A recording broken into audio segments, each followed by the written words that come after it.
Okay, members, I will go through the standard announcements since we are being broadcast more widely than normal. Obviously, members, you remember to raise your hands if you indicate that you wish to speak, and you're operating your own microphones.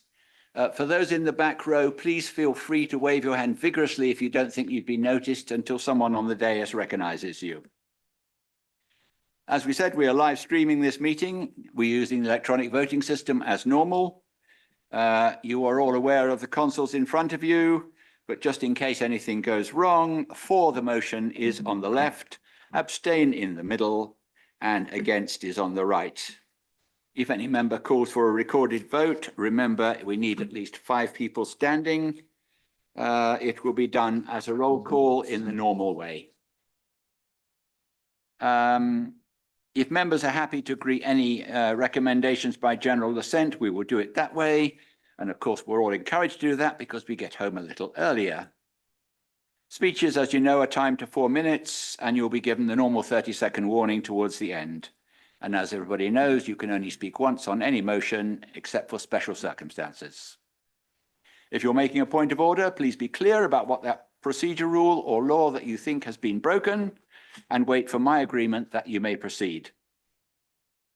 The agenda was published on the 17th of January 2025, a supplement on the 22nd of January 2025 containing items 9 through 13 and 14.3 marked to follow. A second supplement was published on the 24th of January containing items 8 and appendices 2 and item 12. Finally, a third supplement, which relates to public and councillors' questions, was published on the 27th of January. I have been asked by some members whether it would be appropriate to move the motions to earlier in the agenda, as there is a lot of public interest in it, and it would probably be better to debate those early. I'm choosing to use my discretion to do so, and so the motions will be considered after the questions from members of the public and councillors. For the avoidance of doubt, item 14 will now be considered after item 6. Could I now ask for any apologies of absence, please? We have apologies from Councillor Barker-Lomax, Councillor Spence, Councillor Staunton, Councillor Keane, Councillor Mirrlees, Councillor Keel, Councillor Relleen, Councillor Martin, Councillor Wicks and Councillor Hess. Thank you. Any declarations of interest in advance?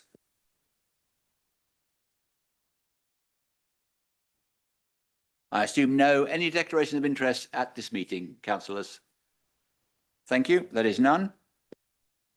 We'll now move on to the minutes. The minutes of the meeting held on the 10th of December have been published online and circulated with your agenda packs and have laid on the table for the requisite time. Does anybody have any disagreement with the factual reporting in that? Nothing to do with politics. Thank you very much. I now then move that the council accepts the agendas for the last meeting, and I trust I have a seconder. Pleased to second, Mr. Mayor. Thank you, Leader. Is that agreed? Thank you, councillors. We will move on to item 4, announcements. You get me first, lucky people. December was an interesting month because, of course, it was full of the celebratory carol services, of which I attended 11. Notably, the Farnham Rotary carols, of which I read one of the lessons, the Surrey Scouts carols at Charterhouse, and the Age UK carols at Guildford Cathedral. January remained quite churchy, as retirements and inductions of clergy was the order of the day. I attended the final service of the rector of St. Peter and St. Paul, recently created as Godalming Minster, which was very interesting, and I had an interesting conversation with the church wardens, as I'm interested in the pathway to becoming a minster, as I'm attempting to do that with St. Andrew's Church in Farnham, where I got married, as you probably know, some time ago. Regrettably, I was unable to attend the induction of the new vicar at Bramley, but I was present at the induction of the new Dean of Guildford Cathedral, which was a very interesting and quite different service. On a lighter note, I intended a performance of Cinderella at Priorsfield School by the Godalming Theatre Group and a concert by the Godalming Band and Junior Band at the Godalming United Church. On the more serious side, I attended the presentation of the King's Award for Voluntary Service to the Farnham Repair Cafe and the Beacon of Peace event at the Tilford headquarters of the Ahmadiyya Muslims, who were kind enough to give a generous donation to my charities. Before we move on to the more political sphere, I was told by someone that council meetings are boring. This is not usually the case here in this chamber, as in Waverley, debate is often quite animated. But please, let us not confuse the lively, legitimate discussion with personal attacks on others. I always say to people, you don't have to scowl in order to be a councillor and to support motions. Or if I can pick up a comment made by one of our younger councillors, the council chamber does not have to be a killing zone. Apologies to that particular councillor. I will now move on to leader. Thank you very much, Mr. Mayor. I never know how to follow you on some occasions. I'm definitely going to change the order of what I was going to say, as I'm sure will become clear. I attempted dry January because I said back in the early parts of December that I would try to do so. And then the government released a white paper on local government reorganisation, and obviously that dominated a large portion of my Christmas and then New Year. So I lapsed on that many, many weeks ago. Had nothing to do with the last meeting that we were here either. But anyway, I thought it probably a prudent time to give an update on the status of the local government reorganisation discussions that are now ongoing. You'll recall that the white paper was released in December, middle of December. It made a number of things clear. It made some more things clear in a letter to leaders of councils that subsequently followed. There was a request by the Conservative-controlled Surrey County Council to cancel elections. There were some incredibly strong rumours floating around the universe that there was going to be an announcement on that today, which hasn't materialised. So I certainly still don't have anything to say on that. We are told that we will hear by the end of the month, and of course the month ends on Friday, so hopefully we will know soon one way or the other. Irrelevant of anything to do with the elections, the punishing timetable set for local government reorganisation is clear. And even though I am a proponent of both unitary authorities and indeed the reorganisation that is actually being proposed, it's only when you sit there and start talking about things like debt across the county, harmonisation of council tax across 11 authorities or subsets of them, when you're talking about things like the disaggregation of children's services from the county council level to a proposed unitary, and that you sit there and think, irrelevant of your political opinion, how on earth is anybody supposed to do this in 1 year and it be a sensible thing that doesn't put anybody at risk, cause any harm, or indeed results in a competent, proper authority that isn't bankrupt on the day of its incorporation for one reason or another. So what we're talking about at the moment every week for at least 90 minutes, and that's all 11 borough and district leaders plus the leader of the county, is strategic authorities, local government reorganisation, and theoretical unitaries and their structures. Every third meeting, we're meeting in person for a longer one, and the third one is in fact on Friday this week.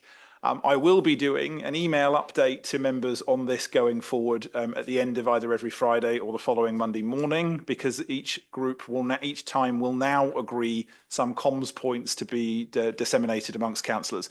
You can appreciate that the first meeting ended up being a lot of time talking about the terms of reference of the meeting and its group, because of course at the end of the day we're a bunch of councillors, so that will happen.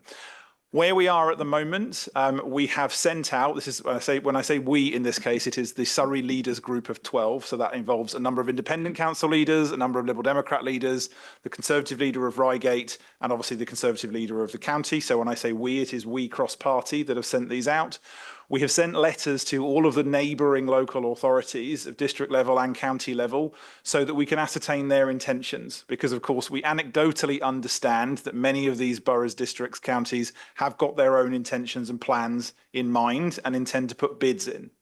Surrey, in many respects, is not an attractive partner for various reasons in this, and I don't mean the county council per se, I mean all of the other issues in the county. As such, so far, we have heard negatively from all of the surrounding counties, boroughs and districts that surround both Waverley and also Surrey. And so the intent, the likelihood at the moment is that there will be no other strategic partners for Surrey, and therefore Surrey is by default going to have to seek a strategic authority level on its own. That will, of course, eliminate the possibility of a single unitary, because you can't create a strategic authority out of only one council. So that will necessitate further discussions on multiple unitaries, of which therefore 2 unitaries is an option and 3 unitaries is an option. I say 3 unitaries is an option because although the government have set 500,000 as the ideal number for this, there are also other parts of the white paper that an east-west split or a north-south split would indeed not meet. And a lot of that is, for example, about some level of shared identity. I'll pick up a comment from the County Council itself, a shared identity of a Western unitary from Staines to Hazelmere. Don't think that would quite work. And I know a lot of you in this room don't support that. I certainly don't. But we also know the government are open to discussion about 3 unitaries, the population component of that being only 1, and are more interested in the map being completed and the process being done. And that does appear to be an area of reasonable compromise. Now, of course, the moment that anybody suggests any particular version of those unitaries, particularly when you get to 3, is touching a live wire that tends to be the death of whoever says it out loud. We are entering that discussion from Friday. So it will be slightly fraught. There'll be some pausing in the process for political parties to take discussions and data back to their residents, back to their councils. I have committed, and will do so again here, that the final bid that hopefully jointly the districts, boroughs and the county will submit, I will bring back to this chamber for your comment and meaningful vote. I believe there's no point me bringing this back here for debate if it isn't actually a decision of this council to agree to proceed or not. I will obviously outline the consequences of going forward or stopping based upon that when that bid comes. But I do believe that we as a council here should have a final say on whether that bid is submitted and whether Waverley supports it or not. So I'm committing to that in public right now. The final bit I'll just say before I hand back to the Mayor is I also just want to pass on my condolences to Old Fold Parish Council and the family of Councillor Ed McCudden, who unfortunately passed away on Christmas Day. Incredibly shocking news. I mean, I heard that just around lunchtime actually on Christmas Day from the clerk and other residents, in a very shocking state of affairs. Councillor McCudden's funeral, I believe, is on Thursday. I have details from the clerk which I will circulate to officers. I hope to be attending that funeral myself, and again my condolences to his family and to his parish. Mr. Mayor, thank you. Thank you, Leader. Chief Executive, I understand you do not wish to speak. But our Chief Finance Officer and 151 Officer is online and has something he wishes to tell us. So hopefully you can hear us and we can hear you. Yes, thank you, Mr. I'm very pleased to report that the audited accounts for 23-24 were presented to the Audit and Risk Committee last night, and the sign-off of those is now delegated to the Chairman and myself. Once the last couple of non-material adjustments are made to them by the auditors. So this will put us now put Waverley in a position whereby we are with a very small number of other authorities who've got every single set of accounts audited, despite the national backlogs. So I think it's something we can really be proud of. So thank you. That's all it was. Thank you very much. Thank you very much. And I think that is really a good feather in this council's cap, which we can all generously share. Monitoring Officer, I don't believe, wishes to say anything. So we will move on to questions from members of the public, of which I understand there are 4. The first question, I believe, is from John Bennett and will be answered by the Leader.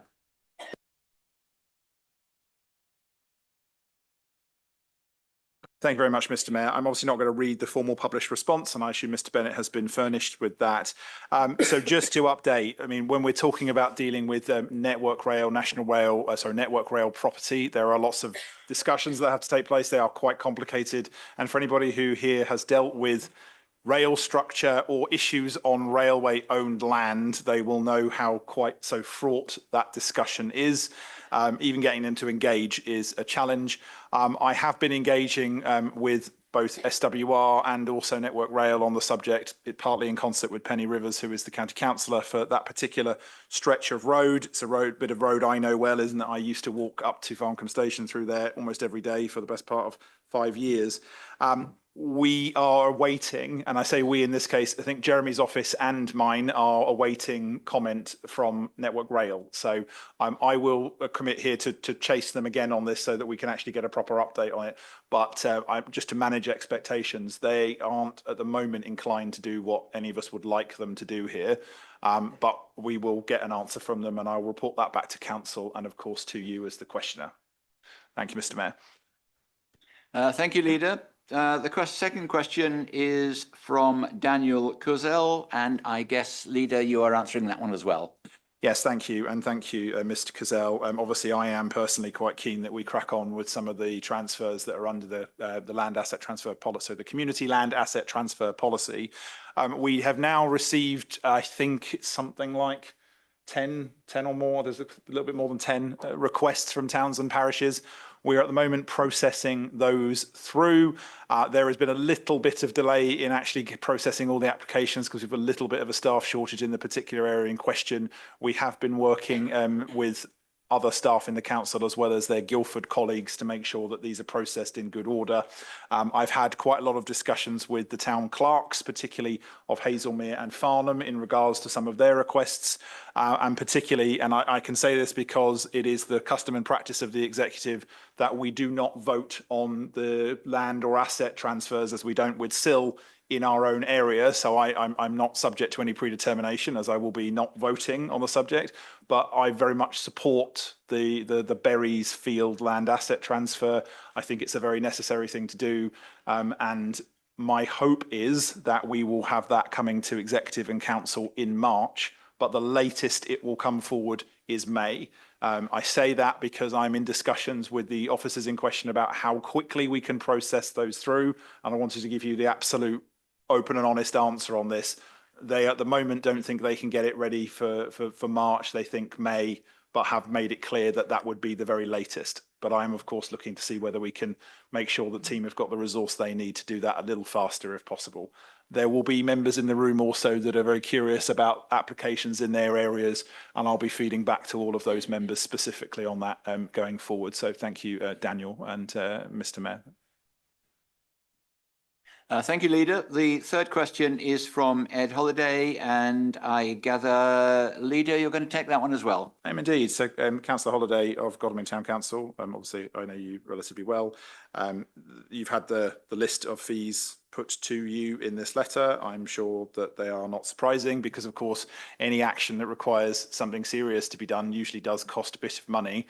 Once again, I think this council acted properly in ensuring that the land came back to public ownership and so that it was not used in any way improperly, which is what I believe would have been the case had the executive decision of the previous administration been actioned in the way that it was going to be. I am fairly sure that we would not have accessible site to be talking about at all for the benefit of the people of Godalming had that not happened. I would also just flag that a lot of the works would have needed to be going on now anyway, because they were about the management of the landfill and the capping. There's been an update that will be communicated to Godalming Town Council, I believe, on Thursday, and I'm certain of that because it will be delivered also by me in that capacity, that will update the Town Council on where we are with the monitoring, the boreholes, and the various other aspects of the site. I'd also just be clear that when we're talking about Broadwater Park and we're talking about the landfill project, I would class that as a large red line round a very defined area. The park itself is, of course, a much larger blue line. There are a number of projects that we're going to be working on within that blue line that are in our influence now and don't require some of these things. So the project for the park as a whole is moving forward quite comfortably. But I do just want to make it clear that doing anything at all, particularly when you need expert advice, doing something like this that's complicated on a landfill side, it cannot be done for nothing. We do have to spend money in order to deliver things. And as you'll see with the local partnerships report, of course, costs are incurred and then benefits are the intended result. And I am confident that an investment in time and money and the correct advice and the right activity on this site will mean it is something that we can be proud of for generations to come in Godalming, and I think will reflect very positively on the intervention of this council to make sure it stayed properly in public ownership, which was so disgracefully opposed by other members in this chamber. Thank you, Mr. Mayor. Thank you, Leader. The fourth question is from Steve Daly, and I understand Councillor Townsend will be answering that one. Thank you, Mr. Mayor. And Mr. Daly has received a response that's written in the supplementary agenda there. But I would like to confirm to him that this matter is receiving my personal attention, and I very much appreciate the problems that he has suffered. And I'd just like to reaffirm that my officers and myself, I've already committed to a review of the sill charging schedule under the local plan. The review of the local plan is a formal process and it requires public consultation, but it is something that we are undertaking. And we are also looking at any other measures, measures that, that he's discussed about West Berkshire that he drew to our attention. And we are looking at those measures now, and officers are currently carrying out a review. So please contact me anytime and I can update you on this matter, but it is receiving our attention. Thank you. Thank you, Councillor. We will now move on to item 6, questions from members of the council, which I am happy to report there are none. Now, as I said, we have decided, or I have decided, to allow motions, i.e. item 14 on your original agenda, to be brought forward for the convenience of members of the public and other people who are interested in seeing what happens here. We have 3 notices of motion that have been submitted. The first is from Councillor Atkins, the second is from Councillor Liz Townsend, and the third is from Councillor Williams. The motions were published with the agenda on the 17th of January 2025, and the supplementary pack on the 22nd of January 2025, and we will take them in the order in which they were received. Councillor Atkins, I understand you may wish to alter your motion, so the floor is yours. Yes, Mr. Mayor. In accordance with 15.8 of Council Procedure Rules, I propose an alteration to my own motion, the deletion of everything after the end of bullet point 1. So the motion ends with the words that householders previously subject to SIL liability can request a discretionary review by the council within a window from the 1st of June 25 to the 31st of May 26. Thank you, Councillor. Does your seconder agree? Happy to agree. Second. Thank you very much. That is the right of a councillor to wish to alter their motion. There is no debate on it. Council, are you content for that to be done? Thank you very much. Councillor Atkins, the floor is yours for your new motion. Thank you very much. The Community Infrastructure Levy is a legislative charge designed to require developers to contribute towards essential infrastructure. While self-builders, residential annexes and smaller home extensions are exempt from SIL payments, in Waverley, applicants must first complete the necessary paperwork to secure this exemption. Unfortunately, errors in paperwork have led to some residents unexpectedly facing SIL charges and enforcement action. This motion has been round the houses, and as has my speech, but I would still like to give a little non-political context. Since 2019, Waverley has collected over £29 million in SIL, but 12 million of that remains unspent. I find it hard to believe that Waverley doesn't need infrastructure. But why is such a large amount left unused? Through discussions with Marissa Nash, we all recognise that the process for allocating these funds is imperfect, and it seems that more guidance or education on how to apply for funding is needed. However, the key issue remains that we are sitting on a large surplus, and the council can only demonstrate a 1.29-year housing supply. Waverley's SIL rate is more than double and in some cases triple that of neighbouring authorities, the second highest in the country. Claire Upton Brown has confirmed that the charging schedule underwent an independent examination by the planning inspectorate. But smart house builders, of which I have several cases, are being deterred from developing in Waverley because these high sill rates are making their projects financially unviable. Here's an example. A 3-bedroom, 150 square metre home would incur a sill levy of around £78,000. Add to this the new biodiversity net gain contributions of £30,000 for off-site provision, and it effectively erases all profit for the developer. It is crucial that we meet our housing targets, and with such significant amount of unspent SIL funds, we would recommend an evidence-based review to determine if the current rate is making development unviable. But this aside, we now have a motion focusing on the most important item, a discretionary review of homeowner household SIL. I truly believe that on this matter, we can unite as a team to make a real difference for those we represent, the victims who have found themselves in this situation due to nothing more than a procedural paperwork issue. I desperately wanted to set aside political ambiguity and bias in order that we could do the right thing for our residents. So I reached out to all group leaders and I talked them through several cases from residents that our group have been working with. I have been advised that whilst I have permission from the residents to talk about their cases, that this is not allowed procedurally.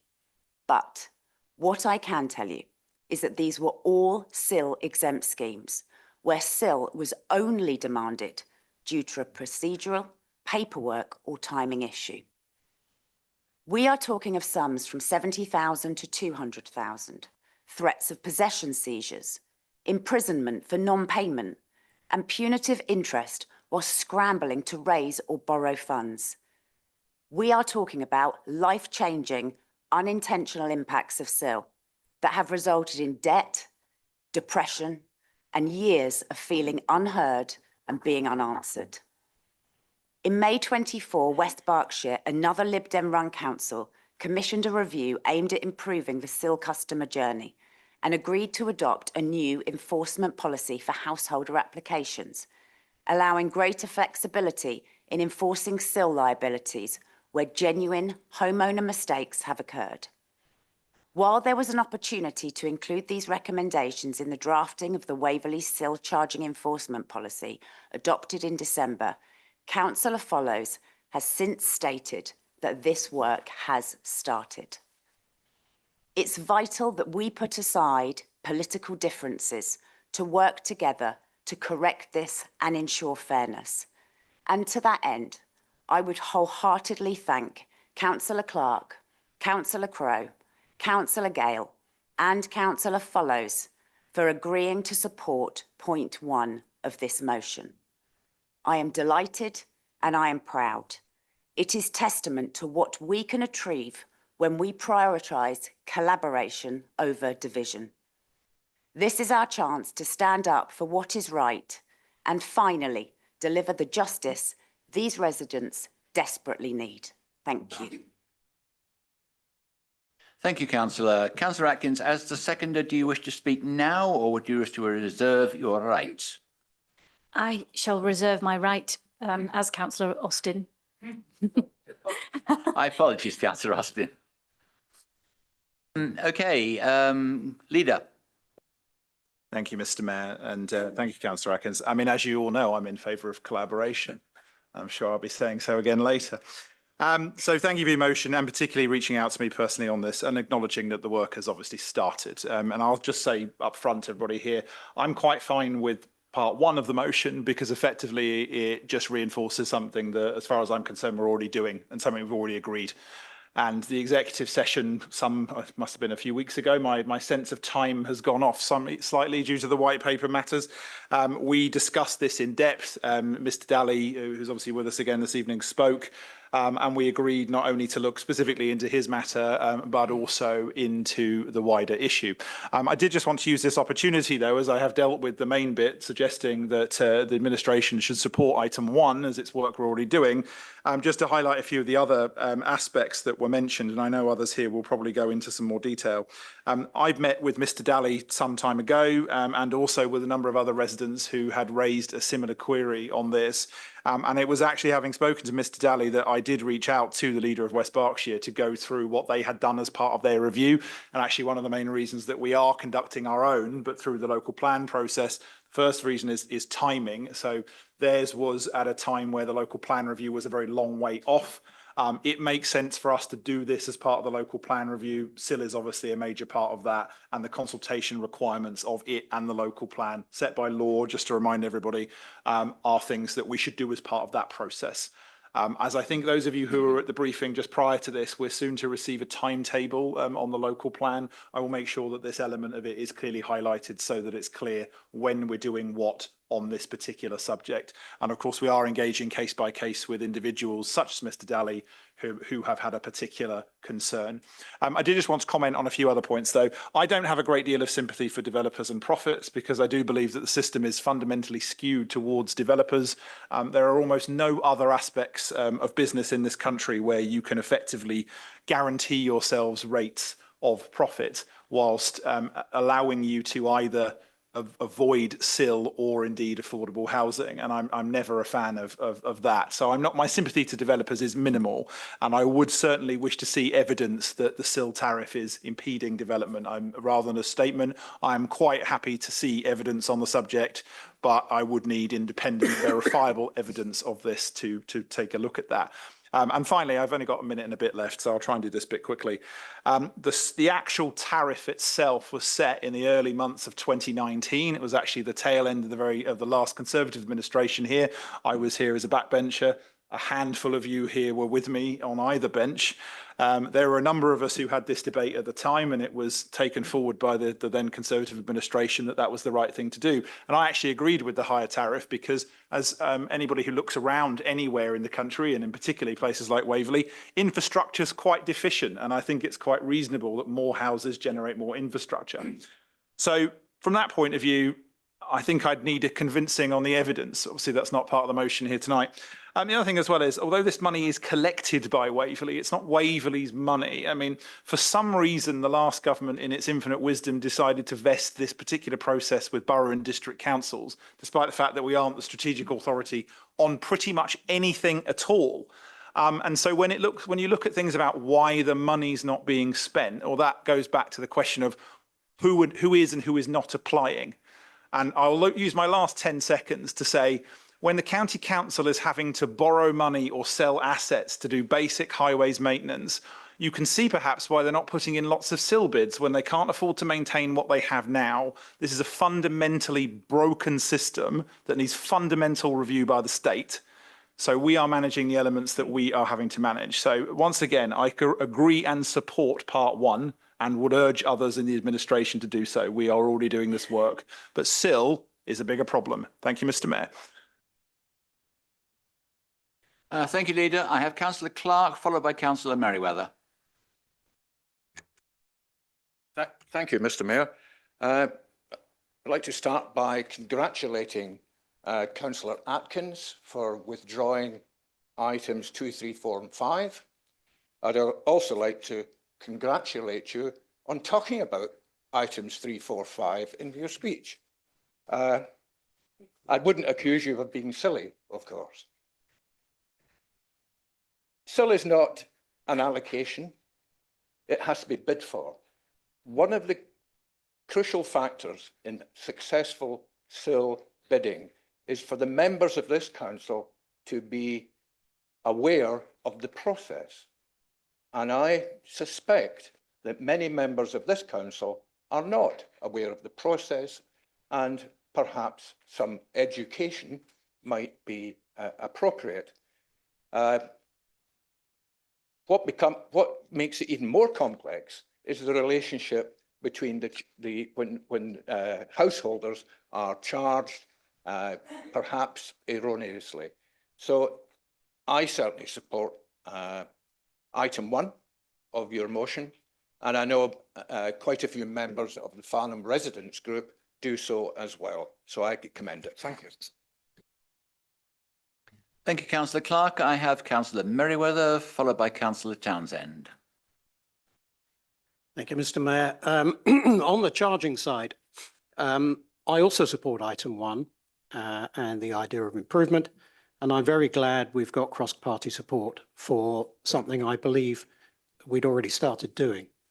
My main concern, though, with the motion, amended or not, is with some of its misconceptions over the spending side of the process, which, as Councillor Clark just observed, Councillor Atkins raised again in her remarks. I'm sure they're unintentional, but they are now in the public domain and so beg for equally public correction.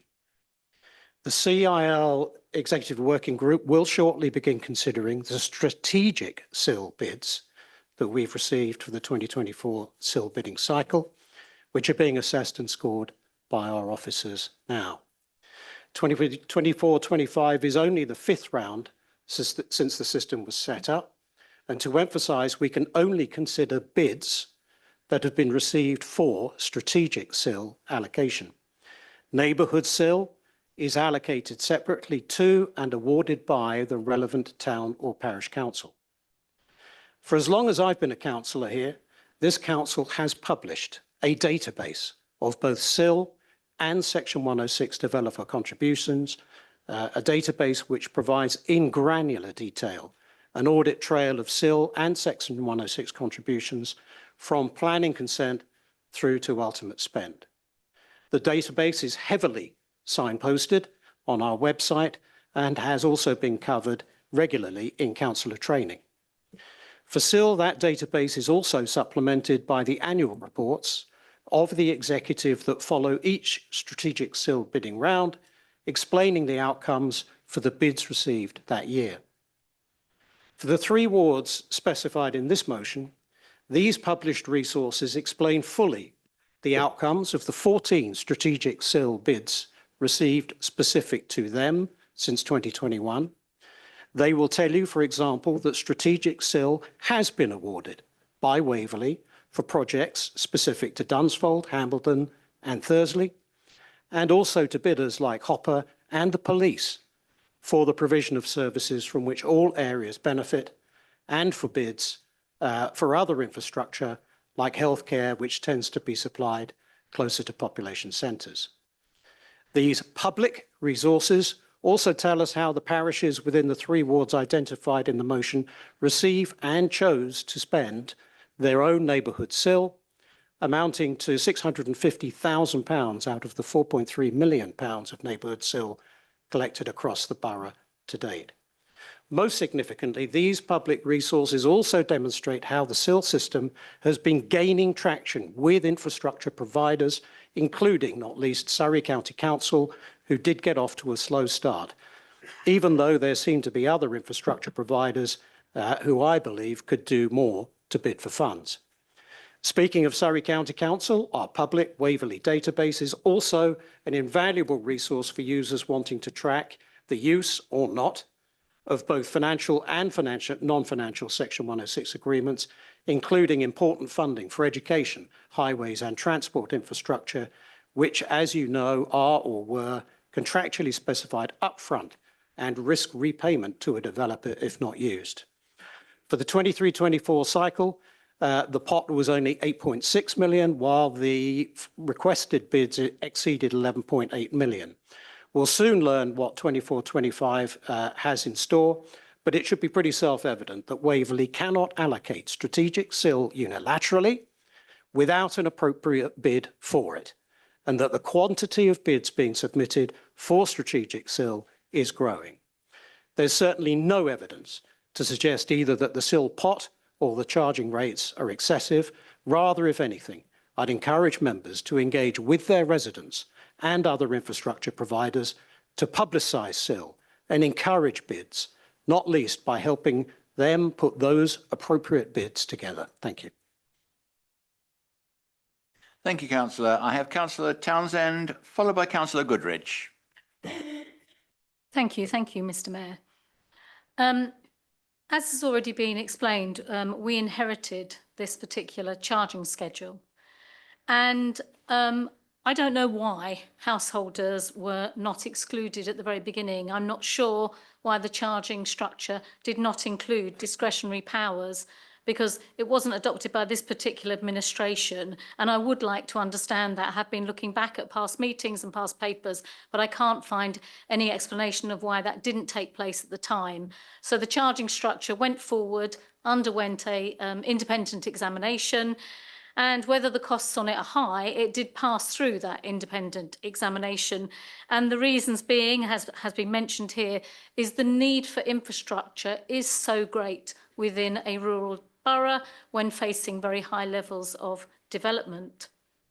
And this SIL charging is to cover a broad breadth of infrastructure needs, whether that is the roads, which we all know are in a very poor state, and things like healthcare as well. And Surrey did get off to a very slow start and had to be encouraged to make bids, and bids of a higher quality than initially were submitted. However, it has gone through a learning process, and that is getting better. It is a matter of it's a matter that the regulations are quite inflexible, and I agree with Councillor Atkins and also the leader that it is an imperfect process, and it's a matter of deep regret to me personally that any paperwork errors have resulted in distress and penalties for residents. Under the regulations, we can't just automatically do refunds, but we are very much looking at the West Berkshire model and to see how we can maybe adopt that or make it, you know, even better, to see what we can do to help residents.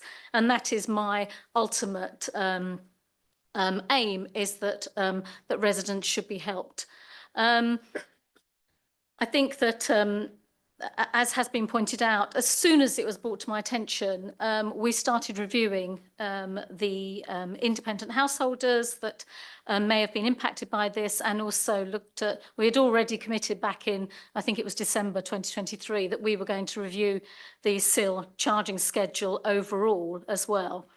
And as I said a moment ago, it's a very formal process and it has to go through a public consultation. And we were doing that in line with the local plan. And we were also going to be looking at the SIL process as well and how funds were particularly allocated. And I note that Councillor Austin mentioned about, you know, the amount of SIL money there, and the bids are put in, and as has been explained, they're looked at sort of once a year. And it is a very big process because there are bids, they have to be looked at, they have to be, make sure the evidence base is there, make sure that the weighting, that each application is weighted to make sure that it meets strategic infrastructure. And if bids aren't successful, then obviously it is explained in full to the applicant why their bid hasn't been successful. And there can be several reasons for that. I know there's a couple of items in the paper where perhaps people weren't happy that they received 0 SIL. But that might be because either an application hadn't been made or the application didn't meet the criteria. And obviously we aren't able to fund absolutely everything. So I do hope that people understand that we are moving forward, we are reviewing things. We do want to change the SIL charging structure. We'll be looking at, you know, the level of charging, as well as making it more discretionary. And apologies, Mr. Mayor, and assure residents of that we are undertaking that and have started undertaking that already. Thank you. Thank you, Councillor. As you'll have seen, the noise instrument that normally comes off to warn you is not working, so you'll have to put up with me interrupting you, I'm afraid. Okay, we now have Councillor Goodrich, followed by Councillor Crowe. Thank you, Mr. Mayor. It's clearly the mood of the council that by incorrectly filling up a form or getting the wrong form produces an unfair and unjust situation with regard to an exemption certificate. We're told everyone's been looking at it for a while, but I'm worried about how long this will take, and I'm told it's all going to do with the local plan, which worries me even more. So if it's going to take some time, what I hope will happen in the meantime is that the poor folk who are being pestered by Waverley to pay these charges will be left alone until we have resolved this matter. In other words, they won't be asked, to sell their house to pay or other enforcement proceedings, because that seems to me contrary to the spirit that this council has, where it's clear that an injustice has occurred, with a presumption that you pay unless you can fill up the form perfectly. And someone who's filled up forms all my life, I know how difficult sometimes forms can be. But this is not just a minor matter when you're looking at the sums of money involved. And I hope that we can have the administration agreeing that they will not take any further enforcement action or threaten Waverley residents until this matter has finally been dealt with. Because I think if I was them, I'd be very worried. And I think that worry needs to be taken away. Thank you. Thank you, Councillor. I have Councillor Crowe, followed by Councillor Murray. Thank you very much. Yes, I'm very pleased to support part one of this motion, because obviously when Mr. Daly came a few weeks ago, I think everybody was very upset about about his circumstances. And it sounded sort of to me like the epitome of a Kafkaesque nightmare. But I do believe that we have already committed to addressing some of the specific residents' concerns on a case-by-case basis. So I do hope that will address some of the comments that Councillor Goodridge has just brought up, because obviously we don't want injustice piled upon injustice. So I'm just very, very pleased that this has been brought to the attention of this council.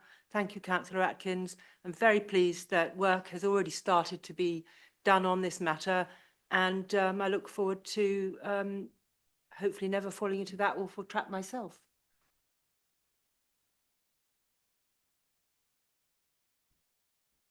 Thank you. Councillor Murray, followed by Councillor MacLeod. Thank you, Mr. Mayor, and congratulations to Councillor Atkins. It's nice to see her back in the chamber as well, and also for having an opposition motion which has got council agreeing. It's absolutely amazing. Well done to you. What I would say, though, is that there's a lot of confusion and secrecy seems to be around the SIL process. And I know you've, the leader and Councillor Townsend has fleshed it out as to how it all works. But as members, we don't really know too much about it. And I think that's why there's quite a lot of confusion. And I would ask, is it, as part of being an open and transparent council, is the SIL EWG have to be an executive working group, or why can't it be a public meeting so that everybody can see what the important work it is? I mean, we're talking large amounts of money which we are distributing. I don't see why it needs to be so, you know, in not a private meeting. Why can't it be a public meeting like lots of other meetings are in this council? Thank you. Thank you. Councillor MacLeod. Thank you, Mr. Mayor. I'd like to speak largely in support of the comments from the leader about the system isn't working very well. Firstly, I have to say that the intentions of the government were good in bringing in the SIL system. It was to raise more money for much needed infrastructure. And the second objective was to make local people feel better about paying for having development in their area, handing down the decisions to the local councillors, to the borough council, and a certain proportion goes to the town and parish councillors. If they have neighbourhood plans, they get even a bit more. So the intentions are good, but I have to say that the system just does not work well. I happen to be a member of the SIL committee, and I've got no criticism of our officers or of the other members of the committee. They do their job very diligently. They do their absolute best. But the whole thing puts a tremendous burden on the people applying for these SIL contributions or to get the money. I happen to be a Surrey County Councillor as well, and Surrey's under a great deal of stress these days. They would have previously got the money more or less automatically under previous systems. They now have to do this application process. They don't have the resources, they don't have the experience to do it properly. And then I happen to be a local councillor where a local school has applied for SIL for a much needed refurbishment of the main hall. Again, that school does not have the resources to do it properly, and they put in an application which failed on technical grounds, and they're going to have to put in another application. So overall, the system just doesn't work. Actually, it needs to be rethought.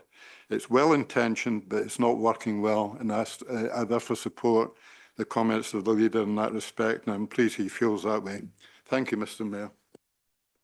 Thank you, Councillor. I see no other hands raised. Yes. Sorry, Councillor Dixon. Thank you, Mr. Mayor. As we've seen, there's obviously support for a review because residents who self-build a home and live in the property for more than 3 years should quite rightly be exempt from SIL. However, at points during Councillor Atkins' speech, I was confused whether it related to householders or developers because she referenced SIL wiping out developers' profits. Developers would obviously benefit financially from a reduction in SIL charging, and Councillor Atkins will know that better than anyone because, as she has mentioned many times in this chamber, she is a developer, and that's confirmed by her register of interests. I was pleased to see that on reflection she's withdrawn items 2 to 5, in particular number 5, which advocated a reduction in Waverley's SIL charging rate, and that would have been a clear conflict of interest for the reasons I've just mentioned. However, I'm happy to support item 1, but for the benefit of residents rather than developers. Councillor Beeman. Yes, I too am supportive of point 1. There's my interest though, how much is a problem? And what's the level of scale of overcharging, if you want to put it that way, has actually happened? Do we have a figure? Do any other councillor wish to speak before I call upon the, could you answer it in your summary up? Sorry. You're quite right. Would you like to speak as seconder? Thank you. Councillor Austin here is very happy to speak. I just want to start by saying how I believe SIL and Section 106 are vital parts of our planning system. And as a council group, our intention now going forwards is to ensure SIL is best used for our residents so our communities can benefit from it and grow. We will be coming forward another day on other points raised in the original motion. So tonight I want to restrict my comments on positive steps forward in relation to point 1. We did put up a post about this on social media this morning, and since then yet more people have come forward to tell us about their SIL levy charged erroneously on them.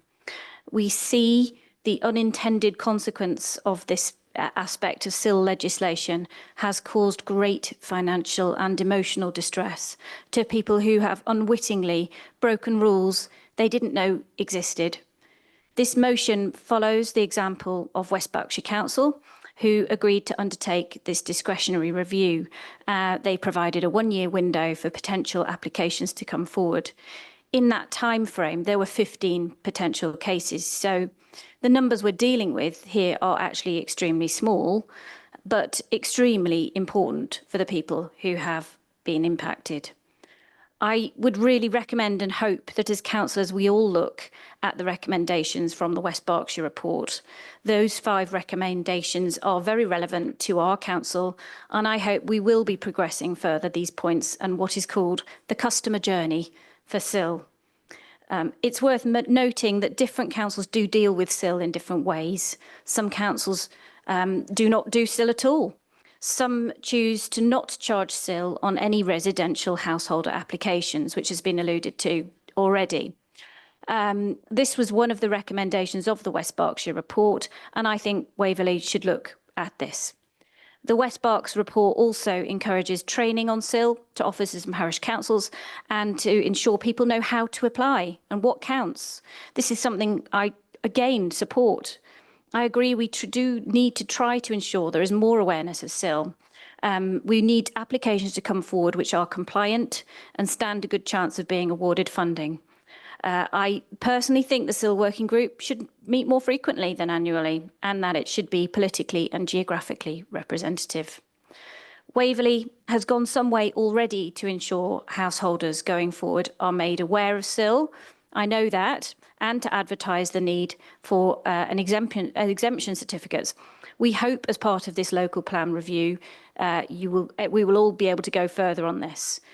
But right now, this is an important moment because we can right this wrong for those who have already had to make these huge payments because of administrative errors.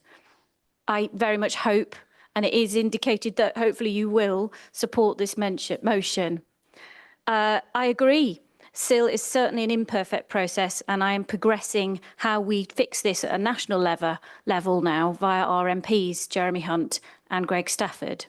Finally, I want to thank the people in the public gallery here tonight, Steve Daly and others, for their tenacity in ensuring that this issue is brought to all of our awareness. Thank you. Thank you, Councillor Austin. Would you like to sum up?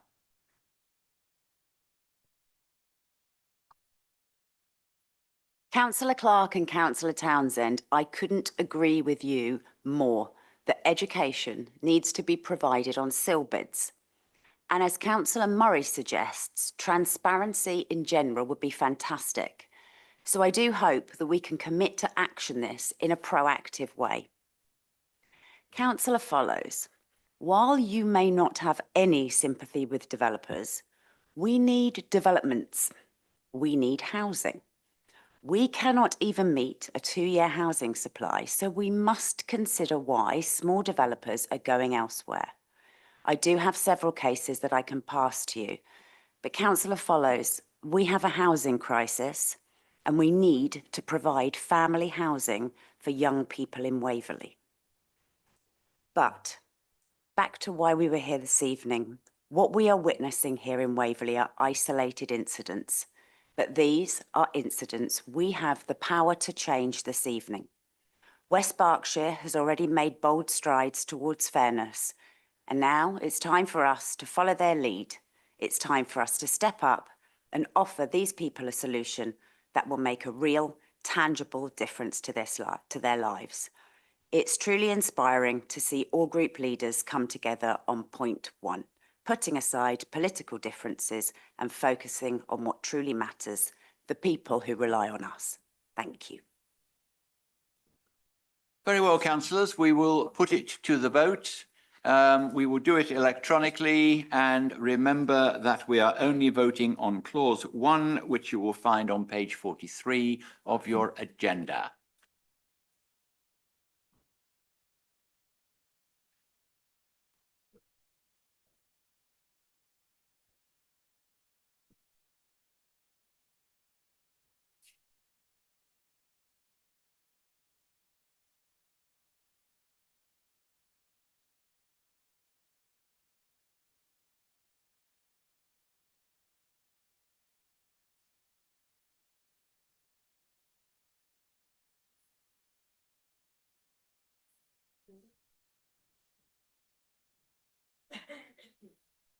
Are you happy for me to announce the numbers? Yeah. So we have a total of 37 votes in favour and 6 have abstained from voting. Thank you very much. That motion is therefore carried. The next motion is in the hands of Councillor Townsend. Thank you, Mr. Mayor. In light of progression of the Climate and Nature Bill through the House of Parliament, or rather than its lack of progress, I would like to withdraw this motion this evening. It seems that discussions further on the bill won't take place now until at least July. And even in that case, it is not, I'm not hopeful that it will actually meet the statute books anytime soon. So for the sake of expediency for this evening, doesn't mean I won't bring it forward perhaps at a later stage if things change, but I would like to withdraw my motion. Thank you. Thank you. Does your seconder concur? I do, Mr. Mayor. Thank you very much. That motion is withdrawn. The next motion is with Councillor Williams. Thank you, Mr. Mayor. And motion is probably an appropriate word when we are talking about Thames Water.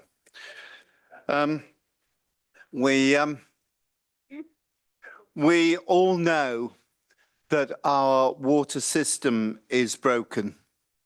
Raw sewage has been pumped into rivers and seas.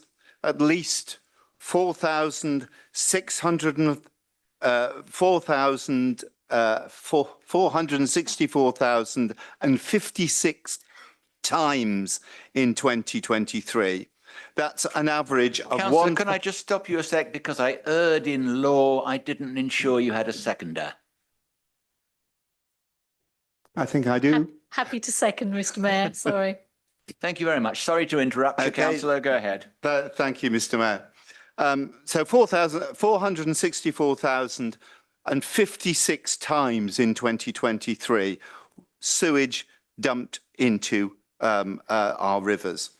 In Waverley alone, sewage from storm overflows was discharged for a total of 3,114 hours across 422 incidents. This is not just a public nuisance, it is an environmental disgrace.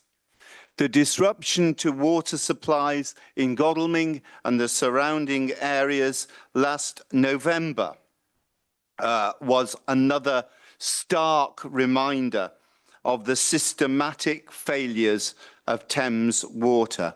Many residents were left without water for up to 5 days, and the company's response, including its provision of emergency supplies, was grossly inadequate.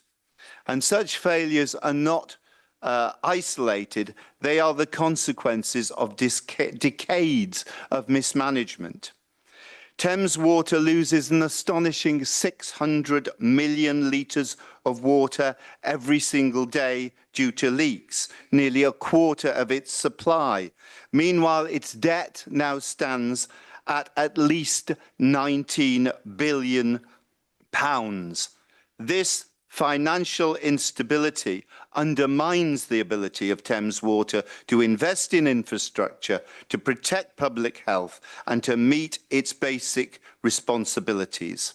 The councillors of Waverley Borough Council have worked tirelessly to mitigate the impact of Thames Water's mismanagement in the past. The dedication of colleagues around this room has been critical in shielding residents from some of the worst consequences of these critical situations. But that kind of response is not enough.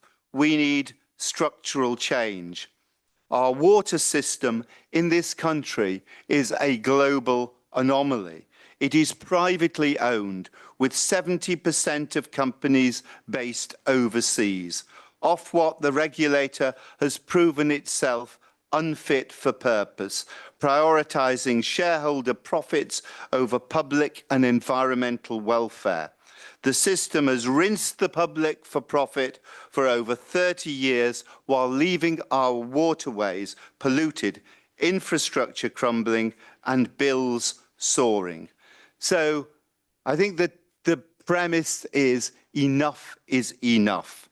The motion rightly calls on the government to place Thames Water into special administration under the Water Industry Act of 1991. It also supports the much-needed reforms outlined in the Water Special Measures Bill and the Water Bill, including the creation of a Commission on Water and a Citizens' Assembly on water ownership, because there is massive concern out there about our water industry and the state of our water industry. So the case for stricter regulation and particular action being taken in the case of Thames Water, including public ownership, is clear. We desperately need to protect our environment. We desperately need to safeguard public health and ensure that our water system serves the public good and not private profits. So let's support it and let us demand a system that works for people and works for our planet. Thank you, Mr. Mayor. Thank you. Councillor Townsend, do you wish to speak now or reserve your rights? Can I speak now, please, Mr. Mayor? Of course you can. Thank you. I'm very happy to second this motion, which addresses the urgent and mounting failures of Thames Water. As many of you will know, I have been talking about this matter in this chamber and elsewhere for some nearly 10 years now.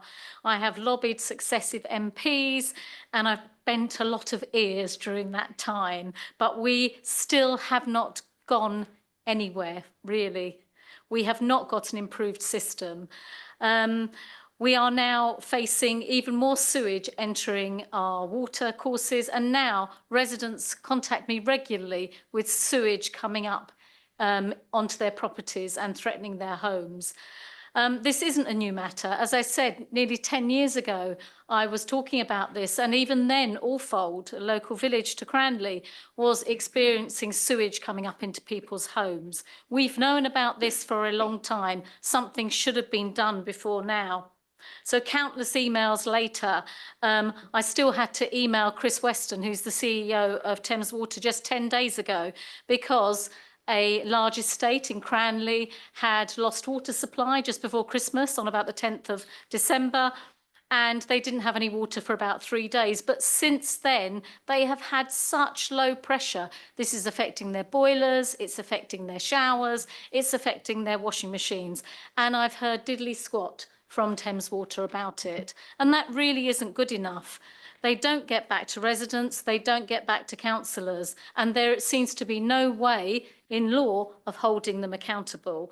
And this is a crisis. It's not just affecting homes, it's affecting businesses, it's affecting vulnerable people who rely on this service.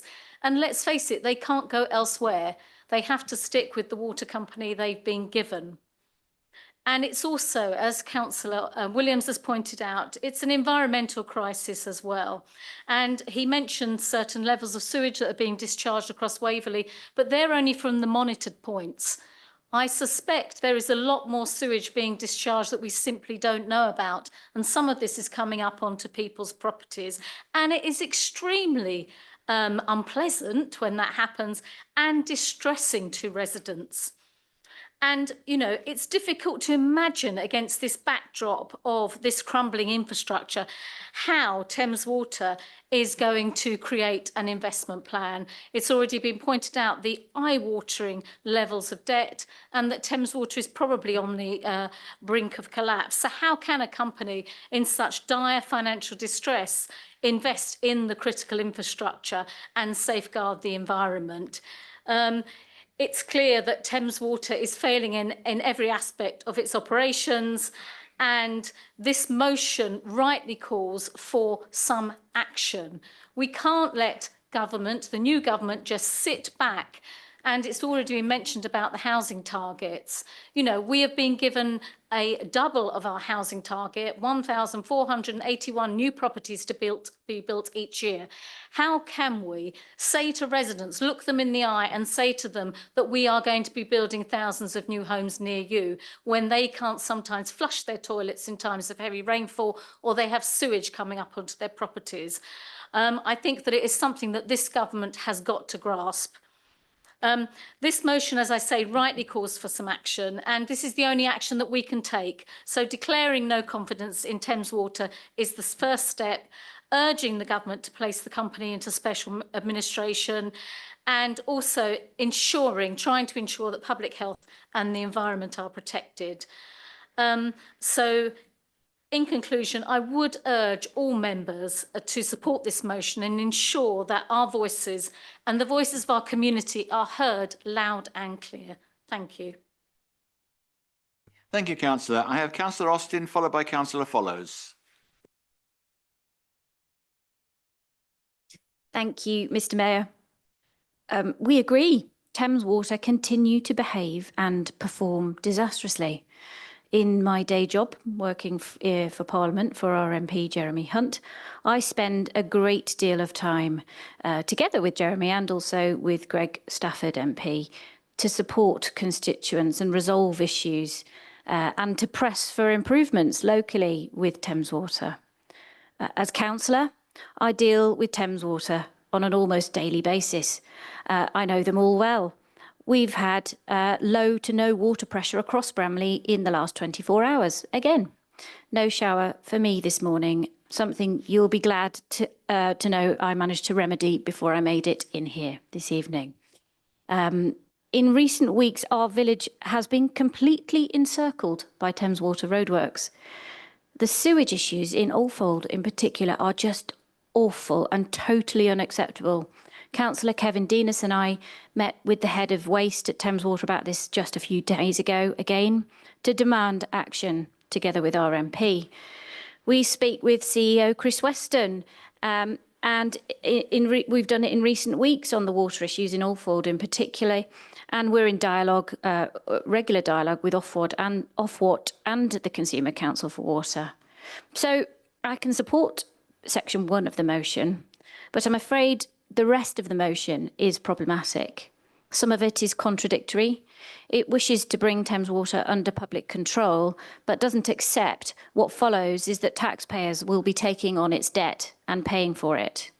You will be aware that the Water Special Measures Bill is on the third reading today, and to suggest that this council's motion reasonably would have any impact on this is, I fear, reaching at best.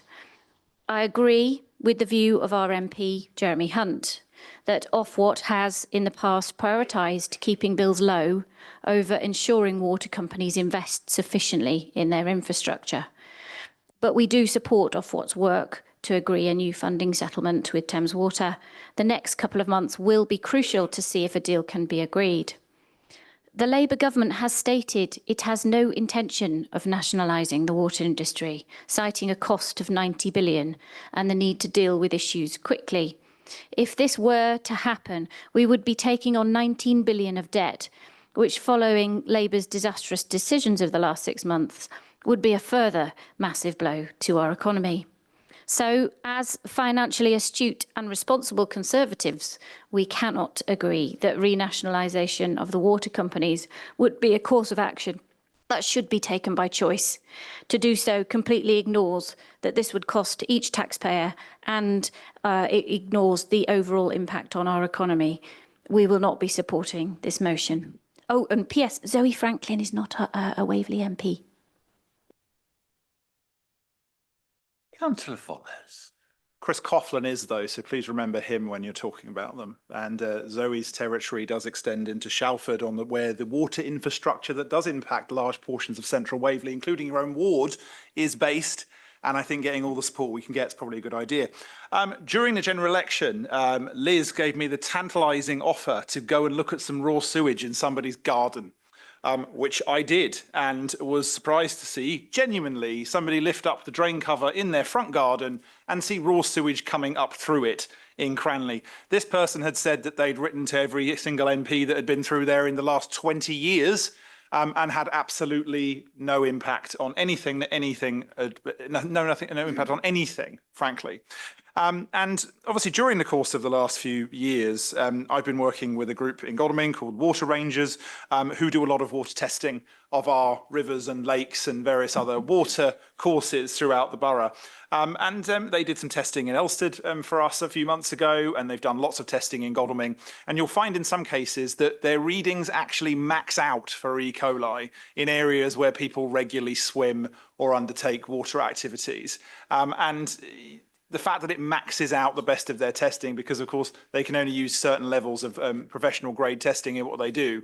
And when you do get them to come out and do a more a university study test, for example, university quality test, you'll find that it's far in excess of what the legal limits are in this country. And as I've mentioned in this chamber before, the legal limits in this country are already vastly skewed compared to what clean water is considered in large portions of Europe, and indeed in some cases the United States, the bastion of environmental health that they are. It is a great shame that none of the people that Councillor Austin mentioned, despite being aware of this for a very, very large number of years, and in some cases were recently the Chancellor of the Exchequer, chose to do anything about this at any point when they had the power to. And so like the rest of us are now having to kind of hope that action will do something. And I agree to an extent. I imagine we will be ignored on this, but third reading or not, I think we have a duty here to represent our residents. Now, 2 points I will cover quickly. Taxpayers will end up paying the bill if these companies collapse in an uncontrolled way. So in many respects, I see the logic of saying, let's not bother with this because it's going to be a financial catastrophe. But when you know something is going to happen anyway, it's prudent to plan and figure that out instead of just being in denial that the issue is going to occur. We know these companies are going to collapse and there needs to be some planning. Now, my colleagues here do far better at highlighting the environmental concerns. So I'm going to bring up one about nationalisation that doesn't come up very often. Now, my party actually in their manifesto, much to my annoyance, didn't put nationalisation in its manifesto. And that's something that I'm going to be personally trying to push them to change. But actually, other than nationalisation being, in my opinion, good for its own sake, I also believe there's actually a national security issue in regards to utilities ownership. Now, do you think it is a good idea for people that this state considered to be hostile actors to own our public utilities? Because I don't. Now, I do quite a lot of work in the security sector, as some of you know, in my day job, and I do not think it is a prudent course of action for this country to have some of its core assets and public utilities owned by hostile states. And that's before you just get to the ones that are chronically mismanaging the assets. If we were ever in a conflict with some of these states that the UK considered hostile, and they can be in a position where they could physically turn off core power, water, or other infrastructure matters, I think that is quite reasonably and has by many been considered a national security risk. So other than the benefits that I think nationalisation would bring to the management of those assets, dealing with the fact that they are likely to collapse anyway without public intervention, I do also believe that there is a national security implication to the foreign ownership, particularly hostile foreign ownership of public assets. And so I will be in support of every single line of this motion. Thank you, Mr. Mayor. Thank you, Councillor. I have Councillor Rabini, followed by Councillor Merriweather. Thank you, Mr. Mayor. When it comes to water and sewage utilities, I think most of us agree that Thames Water is one of the worst examples of the failure of the privatisation experiment. I'd remind members that in the west of Waverley, in Farnham, Elsted, Hindhead and Haslemere, services are also split with South East Water and Southern Water, who have also come in for some criticism. In Haslemere, we have a reservoir-fed system, fed from old pipes from Shelford. Because of this, when we have a hot summer, the supply to this reservoir is reduced because of this old system. As this reservoir provides a gravity system, households' supplies stop or reduces in pressure. Thames then tops up this reservoir with a continuous chain of road tankers. 3 years ago, they promised me to renew these pipes to improve the system. I don't see any improvement. As to wastewater, we have many complaints when it rains of mixed sewage coming out of drains and flooding nearby land with that sewage, including Haslemere's recreation ground. This also then affects our nearby neighbours in Sussex. The motion cites the grotesque statistics of 3,114 hours of sewerage discharge over 422 incidents in Waverley in 2023.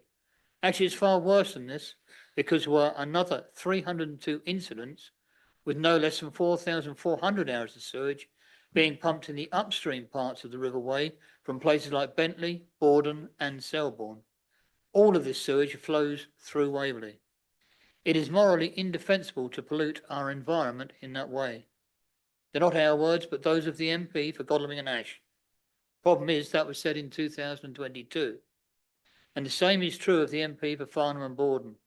He is on record as saying our community deserves and expects clean rivers and a water system that works. I will continue to hold Thames Water and others accountable to ensure this happens. We don't just want words, Our community needs actions, and this motion gives a clear pathway. Amend the Water Special Measures Bill, support the private members' water bill, and exercise the powers available under the Water Industrial Act. Councillors, we need our MPs to act and to act now. Please support this motion. Thank you, Councillor. Councillor Merriweather. After that, I have no hands. Actually, Mr. Mayor, I think Mr. Rubini's covered that. Councillor Rubini's covered everything I wanted to say, so I'm going to not waste anyone's time. Thank you. Councillor Crowe. Yes, well, I'll probably get into frightful trouble now for saying this, but I agree with every word of this motion as well. And I think it's high time the utility companies, not just Thames Water, but we are talking about Thames Water tonight, were taken back into public ownership. And I do totally take the point about the financial issues, of course, but I just don't think we can continue to go on and on the way we are. So I support every bit of this motion, and I hope we can bring some more of these when they are affecting our residents in such terrible manners that we've heard tonight. Thank you. Thank you. Councillor Goodrich. Thank you, Mr. Mayor. I think the one thing we're all agreed on is Thames Water ain't doing a good job. And that is taken as read. So it's what the solution is that is the main problem. And I don't think nationalisation is the answer. I think going back the mists of time, I can remember what water supply was like when it was a nationalised industry. Hence, it was changed because it was a disaster when it was nationalised, when it was run by the state. What needs to be done is Ofwat to get off their backside and actually do something about it. And that's where the action should be, to pressurise Ofwat to sort out the problem. I mean, it's amazing that Thames Water, certainly locally, don't even know where their pipes are. About a year ago, I found a Thames Water chap wandering down outside my house, scratching his head. And after he'd been there about half an hour, I went out and said, "Can I help?" To which he said, "I'm looking for the water pipe." I said, "Well, I can help you there. It's there, and there. That's the route it takes."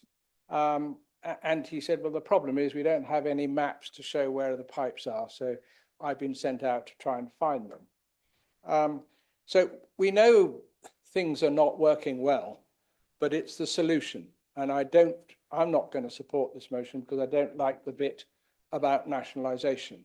But the rest of it, the solution is Ofwat and to take pressure and not to say to the state, "You run our water," because it'll all then be brilliant. It won't. And we need to get Ofwat involved more. Thank you. Thank you. Councillor Fairclough. Thank you, Mr. Mayor. I think everyone in this chamber recognises that Thames Water is in fact busted flush. Something does need to be done, and investment does need to be made. However, unfortunately, I don't believe that in this case the market, whatever that may be, is going to step up and put things right. I think the only answer will be government intervention of some nature, almost certainly nationalisation in some form. Therefore, I will be supporting every aspect of this motion. Thank you. Thank you. I see no more hands. Yes, I do. One more hand. Councillor Earwaker, my apologies. I too probably can't support item 5. I don't know whether we're going to vote on the motion as a whole or break it up, but I will probably abstain if item 5 is voted on block. Thank you.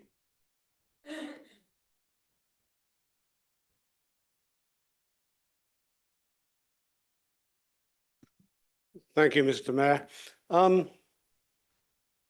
I think it's strange that those of us who can remember it, and some people were not around in those days when the water companies and all the utilities were nationalised, but I seem to remember, and I have a different view of it from Councillor Goodrich, that the idea was that we privatise these utilities and those companies would invest millions of pounds in improving the infrastructure of those utilities. It was pointed out at the time that most of our water pipes were still from the Victorian era. Strangely enough, after who knows how many years of privatisation, those water pipes are still vastly of the Victorian era. So when the utilities were transferred to, I seem to remember, and my memory isn't quite so good at my age now, but I don't believe there was any debt that was passed to those privatised companies, and they have massive debts now. So I think that history will prove that renationalising assets for this particular country that benefit the populace rather than the shareholders and the profits of the privatised companies is the way to go. Thank you. Thank you. Do I have any more hands before I ask the proposer to sum up? Councillor Williams, it's yours. Thank you, Mr. Mayor, and I'm very pleased that Councillor Ken Reid made that point that I was going to refer to in my conclusion about the promises that were made, the commitment that was made when the water industry was privatised in 1989. Margaret Thatcher said at that time that it was only through private capital that this industry could secure the investment it needed in infrastructure, because otherwise the infrastructure would be in decay in 30 years' time. And in 30 years' time, what's happened? The infrastructure's been in decay. It's not been as a result of the fact that these poor privatised water companies didn't make enough profit to invest. No, those profits were squandered in shareholder dividends year after year after year. And that is the record of privatisation. And as much as Councillor Austin or Councillor Goodridge actually reflect the views of Jeremy Hunt, who stood up at a public meeting and said, despite all those problems that Thames Water had experienced, that he could not possibly support the public ownership of that industry. Public ownership of this particular industry, this particular company, Thames Water, is the only way, it's the only way we can actually get the investment in the infrastructure, the accountability of the water industry to the people of the area and of the locality. Councillor Goodridge talks about regulation. Regulation by Ofwat. Ofwat has been proven to be a toothless tiger. We need much stricter regulation over our water industry in the short term, and in the longer term, we need to give back to the public asset of water supply, and end the appalling tragedy of privatisation of our water industries and the record of companies like Thames Water. Thank you, Councillor. We will put it to the vote in the normal way. Could I please call a recorded vote, Mr. Mayor? Do you have enough people supporting you? It will be a recorded vote then, please arrange the roll call. There does seem to be general agreement on that here. All one.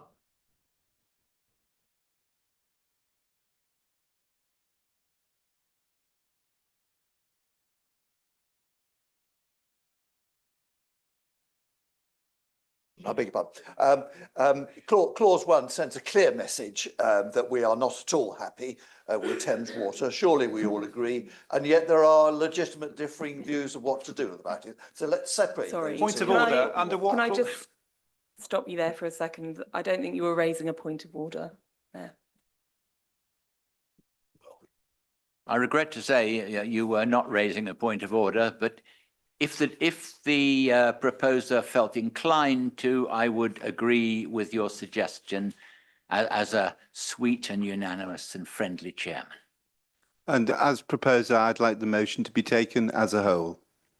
Enough, we will carry on with the vote with the motion as a whole.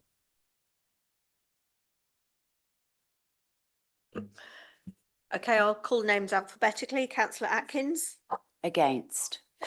Councillor Austin, Against. Councillor Beeman, Councillor Busby, For. Councillor Cavalieri, Councillor Clark, For. Councillor Coburn, Against. Councillor Crowe, For. Councillor Davidson, Not here. Councillor, excuse my eyes, they're very tired. Demas. Thank you. Councillor Deuce, For. Councillor Waker, Abstain. Councillor Fairclough, For. Councillor Follows, For. Councillor Gale, Abstain. Councillor Goodridge, Against. Councillor Hess, not here. Councillor Higgins, For. Councillor Hosseini, Against. Councillor Hyman, I'm against 5, so I'm against on those grounds. Thank you. Councillor King, Councillor Long, For. Councillor MacLeod, For. Councillor Merriweather, Councillor Morrison, For. Councillor Monroe, Abstain. Councillor Murray, Abstain. Councillor Nicholson, Councillor Reid, For. Councillor Reid, For. Councillor Rivers, Paul Rivers, For. Councillor Penny Rivers, For. Councillor Rabini, For. Councillor Steiger, For. Councillor Sullivan, Against. Councillor Townsend, Liz Townsend, apologies, For. Councillor Philip Townsend, Councillor Ward, For. Councillor Weldon, Councillor White, For. Councillor Wicks, not here, and Councillor Williams. For. Bear with me while I just top the scores up. Mr. Chairman, you didn't call out my name. I wasn't going to be here, but I am. Councillor Lawton, can I count? Can I? 4.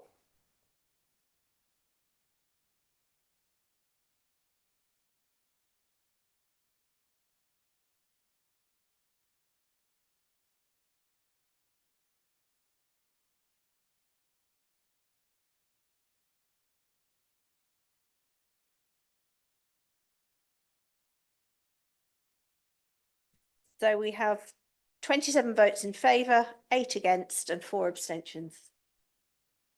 Thank you. The motion is therefore carried.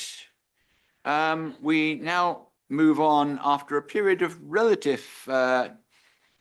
friendliness and equanimity to what might be a more feisty vote, shall we say. Can I say at the start, I think we now know that one part of the council thinks this is a collaboration and one part thinks it's a merger. So I don't think we need to perhaps keep reaffirming each other if that is our view. When we think about it, it may actually be both as a result of being engulfed by a unitary in the near future. Could we start by being ultra polite and setting an example to our fellows by referring to the leader as the leader and the leader of the opposition as the leader of the opposition, because I feel we are going to have some slightly party political statements which may not reflect upon them personally and they may be making in the future in the exercise of their office. So, leader. Thank you, Mr. Mayor. Before I speak on it more fully, I believe I have a seconder. Happy to second and reserve my right. Thank you. Thank you. I'm in the fortunate position where I don't need to make political comments because before me I have an independent report. So first of all, it's my pleasure to introduce this matter. Before I do go any further, I want to thank our Joint Chief Executive and our Section 151 for the support they have given to this process and their engagement directly with local partnerships, providing evidence and responding to questions through the process, as of other members of the finance team through this process. I imagine that there are going to be aspects of tonight's debate that will mirror exactly the debate here held last week, because of course we ended up talking more about collaborations and local partnerships than we did the actual matter on the agenda at the Extraordinary Council last week. But I will repeat one thing that I said at the start of that, which is that I and others here will robustly challenge misinformation in this forum and elsewhere. For the avoidance of doubt, local partnerships are a joint venture between the Local Government Association and Her Majesty's Treasury. His Majesty's Treasury, my apologies. It was posed by some opposition councillors in Guildford, which was a meeting I attended last week, that somehow this body was not independent enough.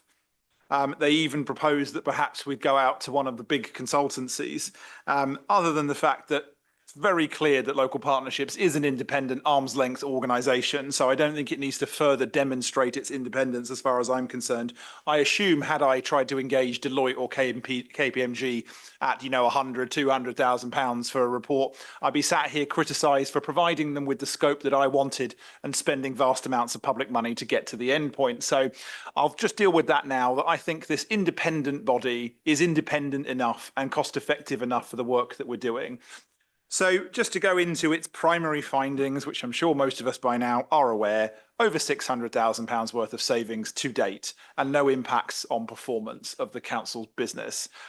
The main critique of the report against anything that Waverley and Guildford have been doing so far is that it could have moved faster in certain areas. And these are areas that I think we can probably all agree with, such as legal, democratic, finance, and other functional bodies within the council. There is no reason that we can't do these things faster. And I will repeat something else I said at that last meeting, bearing in mind that every single unitary combination that exists in our part of Surrey will include Guildford and Waverley together. Investment in further work is clearly going to pay dividends, particularly as is, I hope possible, a small unitary down this end of the county of us, Guildford, and perhaps one other partner which would meet the criteria of the white paper. It is even more important that the work between Guildford and Waverley continue as the foundation of what comes next, and to save as much money as we can for our residents while we're going through this process. There'll be some comments, I'm sure, about the budget, and I'm confident that people took note of the Section 151's note about our clean audit report. We're one of the few councils that have got a report for our current accounts, and indeed all of the others. That puts us in an incredibly small number of councils that are through that process cleanly and properly. And I attended the Audit and Risk Committee last night where they went through it. Lots of very good questions asked and then answered by the finance team.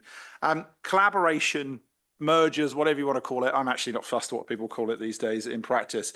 But it does have costs and benefits. It does have risks. It does have gains. Now, it is incumbent upon people in political positions and leadership positions like me to look at the evidence, analyse what things are, we hope, in the best interests of our residents and our council. And we made a decision to work with Guildford. And a lot of the decision was taken for us because of the appalling situation in local government finance for the last 14 plus years.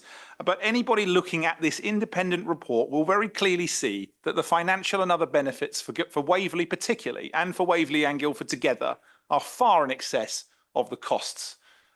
Mr. Mayor, thank you, members. I move the recommendation to note this report. Thank you. Leader of the Opposition.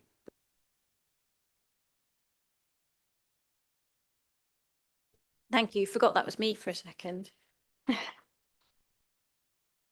Waverley Conservatives agree with the report's statement. Ultimately, it is impossible to state with certainty that the overall position of GBC and WBC is better or worse as a result of the collaboration. The report raises more concerns about the collaboration than it settles.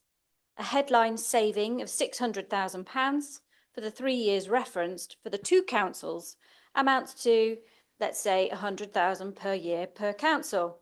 That is an incredibly poor result by any measure. This collaboration has created huge disruption for what could be described as, at best, marginal financial savings. Let's put that 100k in context.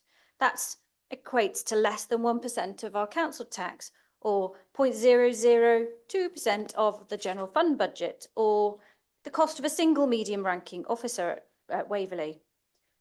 This marginal gain will shortly be wiped out by national insurance increases and the legal investigative costs we are now forced to pay as a result of the collaboration towards the alleged fraud at a completely different council. The commercial sector would only proceed with a merger or a collaboration if it was genuinely worthwhile doing, targeting between 10 and 30% of operational costs and 20 to 40% of improvement in operational efficiency. The executive is always keen to point out that we are a sovereign council still with our own identity. So I find it simply not credible that this report does not split out the costs per council. What is there to hide? Could this be because one council is significantly disadvantaged by this collaboration? Similarly, allocation of officers' time, barely referenced. The data in the report is all broad brush and uses high-level comparables to justify specific cost concerns. Why have we not been provided with cash flows or detailed assumptions used in arriving at the numbers? We've just been given 2 lines, factual and counterfactual. This is not satisfactory and sadly renders the report of little actual use to us. The report states KPIs have not dropped, but they are only reviewed from 2022 onwards, so they are self-referential and again of very little use to us. The list goes on. The previous CEO of both councils stated in the Hemmensley report that the impact of the collaboration placed a fundamental strain on senior managers being able to access information and create a healthy and functioning governance environment. Waverley residents are now attached to a council whose recent disastrous financial performance led to a warning of bankruptcy in 2023 and the misallocation of around £30 million. And we are still paying half the costs of this major alleged fraud, investigative costs and legal counsel costs. That this had nothing to do with diluting senior staff numbers brought about by the collaboration is hard to imagine. So I'm afraid we judge that this report is now largely irrelevant, given the recent announcement by the government that a unitary structure is to be implemented across Surrey. Continuing to debate this collaboration would be both a waste of time and resources, given that these councils won't exist in the near future, and we have no idea what the future structure will be. Things have moved on. Time now to focus on real efficiencies, which will come from unitary restructuring for our residents.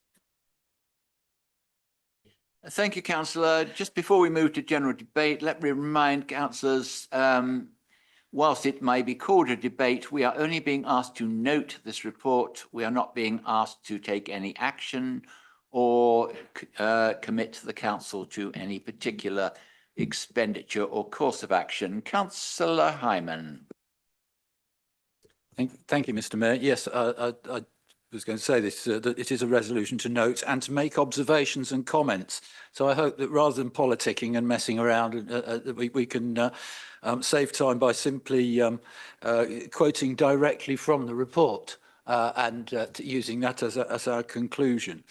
We've got quite a lot of experience from collaboration, which obviously should help us to lead on local government reform, which is being imposed upon us, whether we like it or not, it seems. And it will help us to be able to inform the government on the reality of the time scales and the possibilities of what they're about to impose upon us, in respect particularly of software alignment, all the real practicalities of these issues here.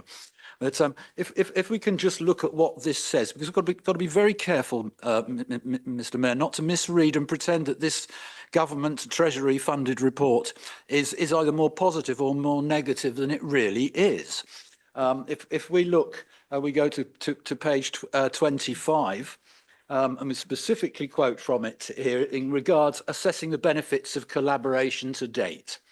And it talks about the difficulty of attributing the cause and effect. So, you know, whether what we're looking at and the data they've been looking at is actually down to the to the collaboration or not. And they say in the middle there, you can see, in order to identify a reliable counterfactual position and isolate the impact of the collaboration, it would be necessary to disaggregate and quantify the different movements above. Unfortunately, the data is unavailable to perform an exercise to this level of detail. So that's fact. We're looking at a report that cannot tell us about attributing the cause and effect.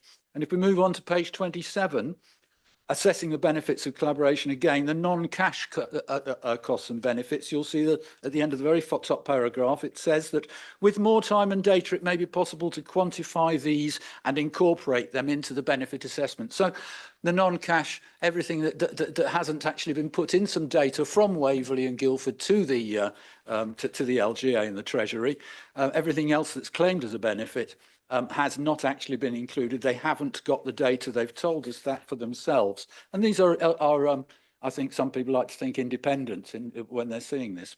The conclusions that we've got, Mr. Mayor, on page 29, you'll see the first line says, it can be clearly demonstrated that it's saved more money than it's cost.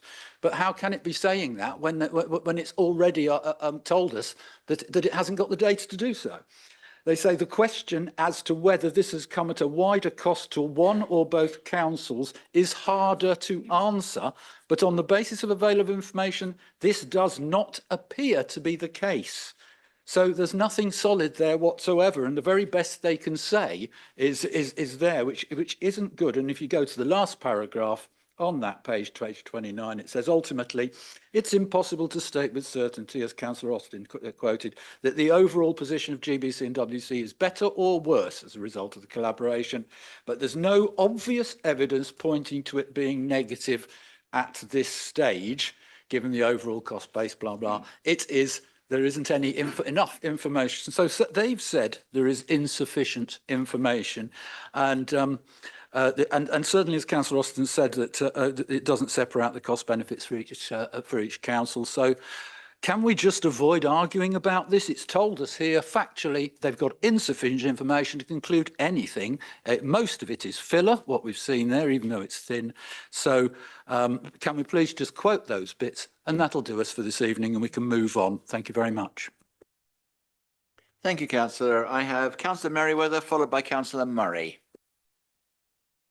Thank you, Mr. Mayor. I think if we're going to quote things, we ought to quote them properly. When it talks about being unable to draw conclusions, it's with certainty. That's 100% certainty. I am quite satisfied that within the reasonable parameters, the conclusions of this report are positive and beneficial. I'd like to just pick out on a couple of other points, particularly for those of us who are not financially astute enough, apparently, to tell the difference between one-off costs, one-time costs, and recurring annual benefits. The table in the report clearly demonstrates that we have paid upfront costs the similar way that you would do for a season ticket or anything else that people do on a day-to-day basis. And in return for that, you get recurring benefits, recurring annual benefits, which in our case are rising to £750,000 a year, which covers, for example, our budget for community organisations. You know, these are very real financial benefits that are delivering towards very real value for our residents. I'd also like to remind the Conservative group that when they had the opportunity to address the very severe financial challenges that we face, which they identified as far back as 2017, their budget strategy working group concluded that the way around this was to make risky commercial property investments. They were planning to invest over £100 million in commercial property to generate net of interest in MRP, something around about £2 million a year. And boy, thank you, residents of Waverley, we have dodged that bullet which so many of our other councils have succumbed to. I'd just like to finally just draw out two other points. One is that the comments that Councillor Austin referred to are in the claims made by at least one former officer.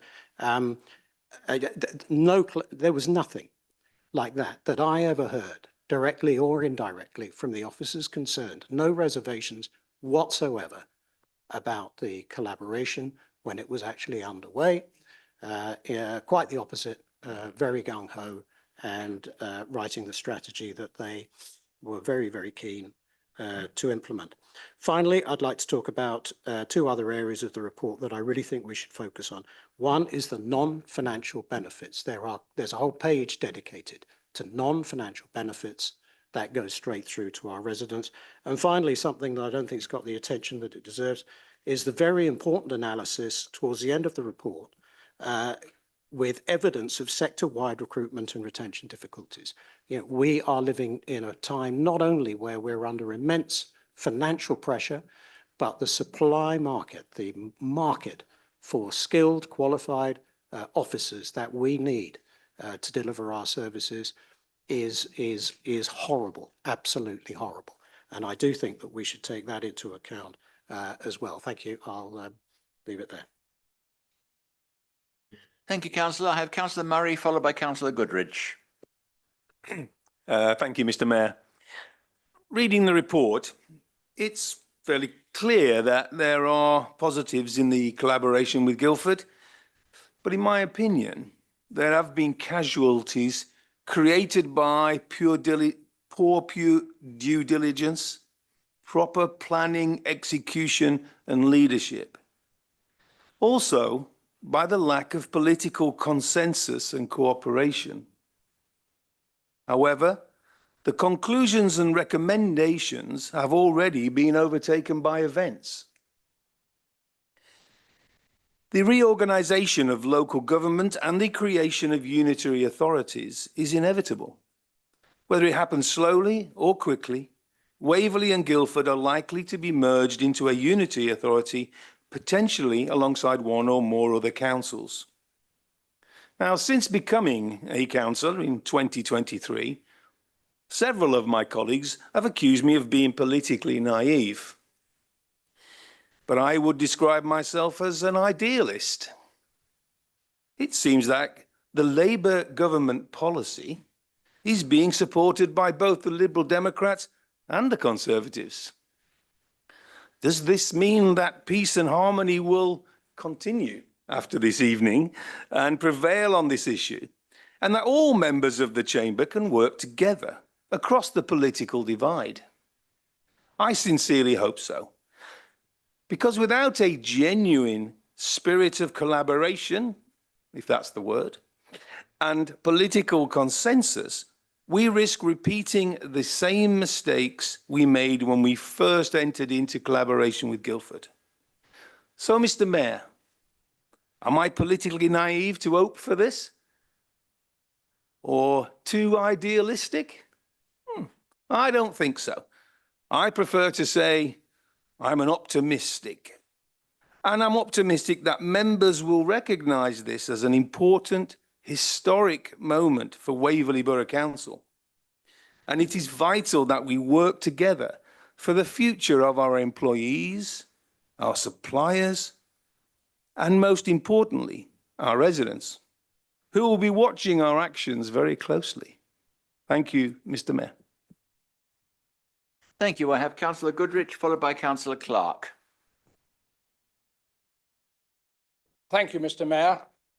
For those of us that were on the council in 2021, when the decision was taken to go into this collaboration, a report was prepared for it. This report, on the one hand, talked about savings, and on the other hand, talked about risks. 9 of the risks have come to fruition, and through time restraints, I won't go through all 9 of them, but there are 9 that have come to roost. But on the positive side, we were led to believe that by March 2025, cost savings would be achieved of 3.5 million, of which 1.4 million would be through joint staffing. So I hope that the current administration have got some pretty good plans in the next 4 weeks of making up the shortfall of 2.9 million. The leader has stated on social media that the collaboration is saving the council's £700,000 pounds per year. That's wrong. The public are being misled. The 700,000, if there is a figure like that, is gross, not net, or it refers to a fifth of the 3.5 million that was hoped would happen, but it hasn't.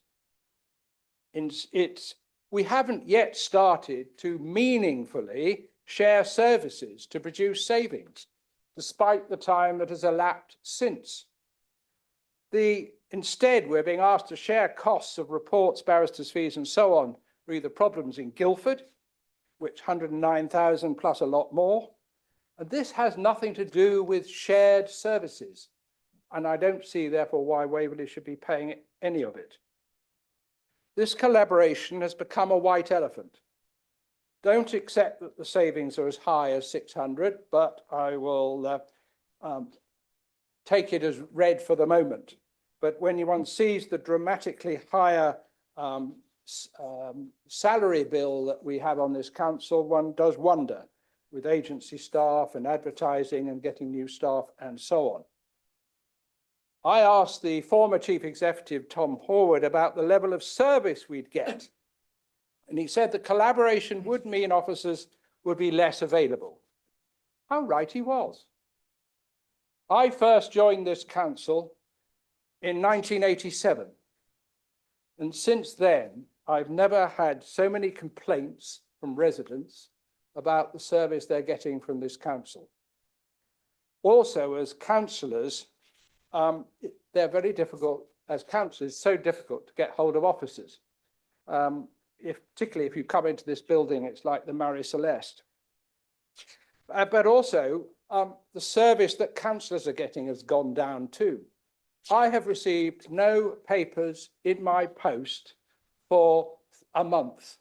That covers all the council we've had in the last couple of weeks, joint constitutions agendas, standards committee agendas. I've had to come into the council to collect them. This is a problem. So when it says that standard of service has not go down, I don't believe it. I think that the leader should be ashamed of how the council now is, because I am. Thank you. Thank you. Councillor Clark, followed by Councillor Coburn. Thank you, Mr. Mayor. I'm reminded of the ABBA song, money, money, money. That's all we seem to talk about. But is there more to the collaboration than just talking about the financials? There are just over 60 unitaries in England. Half of them are clearly unsustainable and have been cobbled together by inexperienced councillors and officers. And there doesn't seem to be a guidebook about creating unitaries. So I suggest that the benefit of this collaboration is more than just money.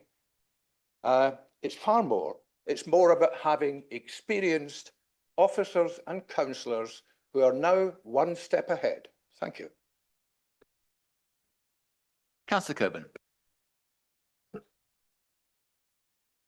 Thank you, Mr. Mayor, and long may you remain optimistic, Councillor Murray, because it's a wonderful gift. I'm afraid I'm slightly less, what should we say, optimistic about this. As for the report, I was really, truly just a little underwhelmed, I think is the phrase. It was full of superficial information, a woolly summary, which I think at least 3 of you have picked up, so I won't repeat it, but it would be nice for someone to have said this is really working well. It was hardly a ringing endorsement of what we've achieved so far, let's be honest. And it did actually remind me of my children's career advice, for which we paid a great deal of money, I have to say. They too had surveys and interviews. Do you like to be outside in all weathers? Well, certainly not. Do you believe in God? Well, not sure on that one. Well, what are your hobbies? Well, music, I suppose. You know, I play the oboe and the piano up to the top grades. They all disappeared for about 6 weeks, and then we got the report back, suggesting that perhaps farming wasn't for you, perhaps you shouldn't enter the church, and have you thought about becoming a peripatetic music teacher? You know, if you give the information in one way, you get it back in one way. And all the way through this, I kept thinking, well, what data have they been using? Did the writers have free access to data? And I think we've learned from what Councillor Hyman was saying, that they didn't. You know, there was headlines were shared, little bits of information shared, but certainly not the whole kit and caboodle. Were all the costs related to recruitment and interim staff included and highlighted as part of it? Since the start of this collaboration, and I'll use that word for now, we've lost a chief executive, 4 strategic directors, and over half the assistant directors. Tempted to do an Oscar Wilde quote, but I'll resist the temptation. It is a heck of a lot of staff that we have lost. It could be seen as being extremely careless. Were the recruitment costs actually subtracted from all the stated gains? There must have been huge recruitment costs to recruit for all those senior positions. I can't see any sign of this information. Whenever we ask separately, what are the recruitment costs? You know, what are the costs of agency? We're always fobbed off with, oh, well, you know, recruitment costs are ongoing. Oh, well, we always need agency staff. Oh, it's very hard to say what's been directly related to the collaboration. But we do need to know. We need to know every single penny. I'm on several boards, and every month we absolutely analyse the money and where it is. We don't make up budget heads to hide anything. We actually look at the money. And I am desperately worried about this because I don't think a report like this gives us the answers to those questions. As far as I'm concerned, the truth of the actual cost of this collaboration has never been calculated. And I'm not talking hard cash, Councillor. Oops. I'm also talking about benefits for us. If the senior roles really were exciting, clear and fulfilling, we wouldn't have seen that turnover that we've seen. And the reality is, and we have to accept it, we've created a structure which is unwieldy and difficult to govern. And this, if we're going to go ahead with this, is something we have to address honestly and quickly. Thank you, Mr. Thank you, Councillor. I have Councillor Townsend, followed by Councillor Williams. Thank you, Mr. Mayor. Obviously, I'm not surprised that the Conservatives are not looking for any silver linings in this. Councillor Austin, or the Leader of the Opposition, can, you know, state that she doesn't believe that there have been savings, but she also hasn't come up with any ideas how we could have saved that amount of money.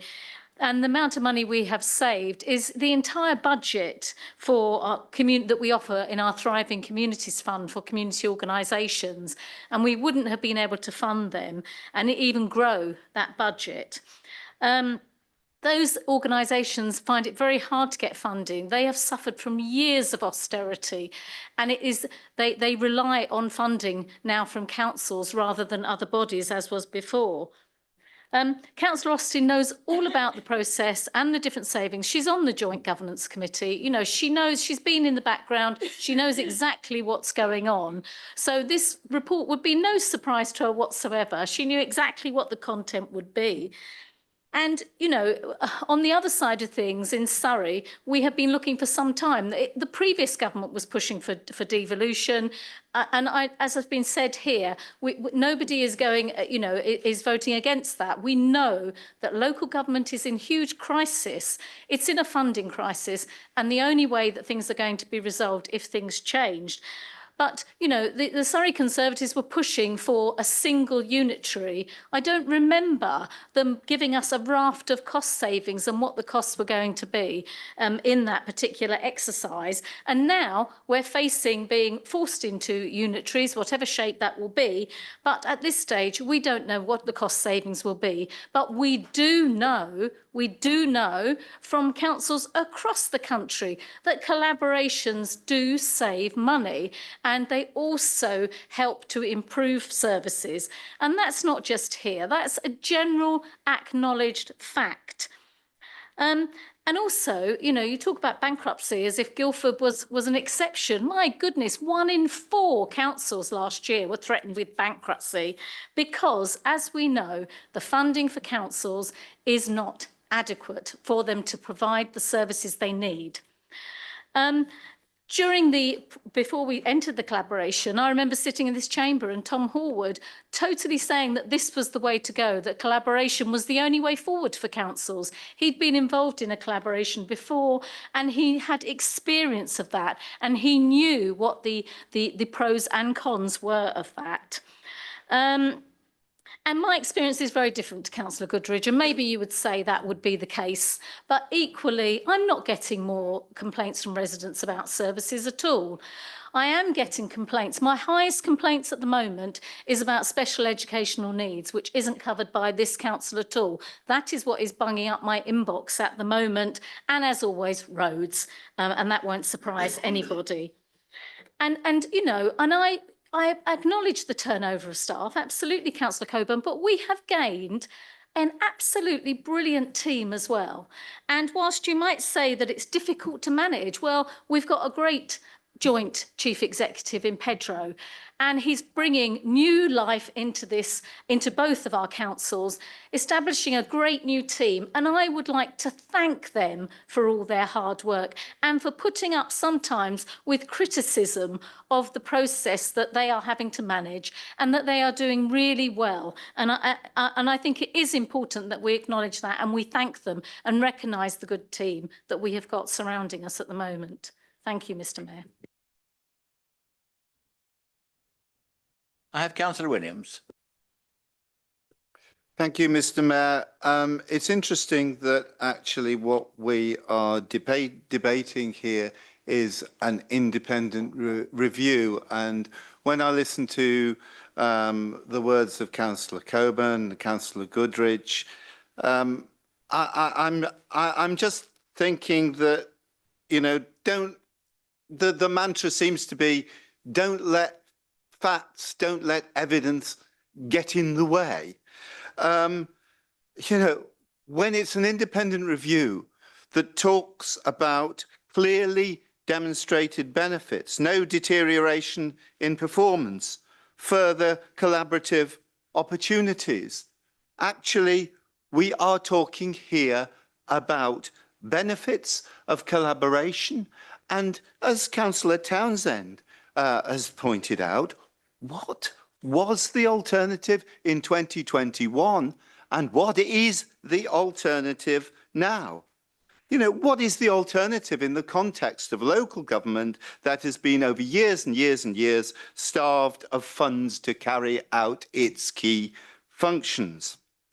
And I think the failure to recognise that it was clear from the start that the current structure of local government was untenable, I think is something which is lacking. It was very clear, really, when the first conversations took place about unitary authorities and when there was the harebrained scheme of Surrey County Council for a single Surrey unitary authority. We actually, you know, it was clear that in some way unitary authorities were going to come about. And what we have done to date and the pace that has been at a sensible pace has been an investment in preparing ourselves for the appropriate structure of local government that lies ahead of us. So in the context of the current local government reorganisation, for goodness sake, you know, what is the alternative? We've got proven benefits in terms of what has happened to date. We are investing now in structures which will serve us well in the context of future local government reorganisation. So, you know, what really are we debating today? I have Councillor Busby. Thank you, Mr. Mayor. Regardless of the merits of the collaboration and indeed the challenges, as an administration committed to both ensuring that the council is financially well managed and resilient and improving the services we provide, our hand has been forced by a climate of ever decreasing central government funding. Change is difficult, and we should take real pride in having taken a bold and proactive approach to addressing funding pressures, notably with the backing of residents as expressed through the ballot box, rather than simply accepting the inevitable retreat to providing just the most basic of statutory services and abandoning many of the most vulnerable in the borough. It's an approach that has clearly been vindicated through the findings of this independent report, which I'm sure will provide residents with further reassurance that we are on the right track. The services they rely on have been protected, and it's widely accepted that we are perhaps the most financially stable council across the whole of Surrey.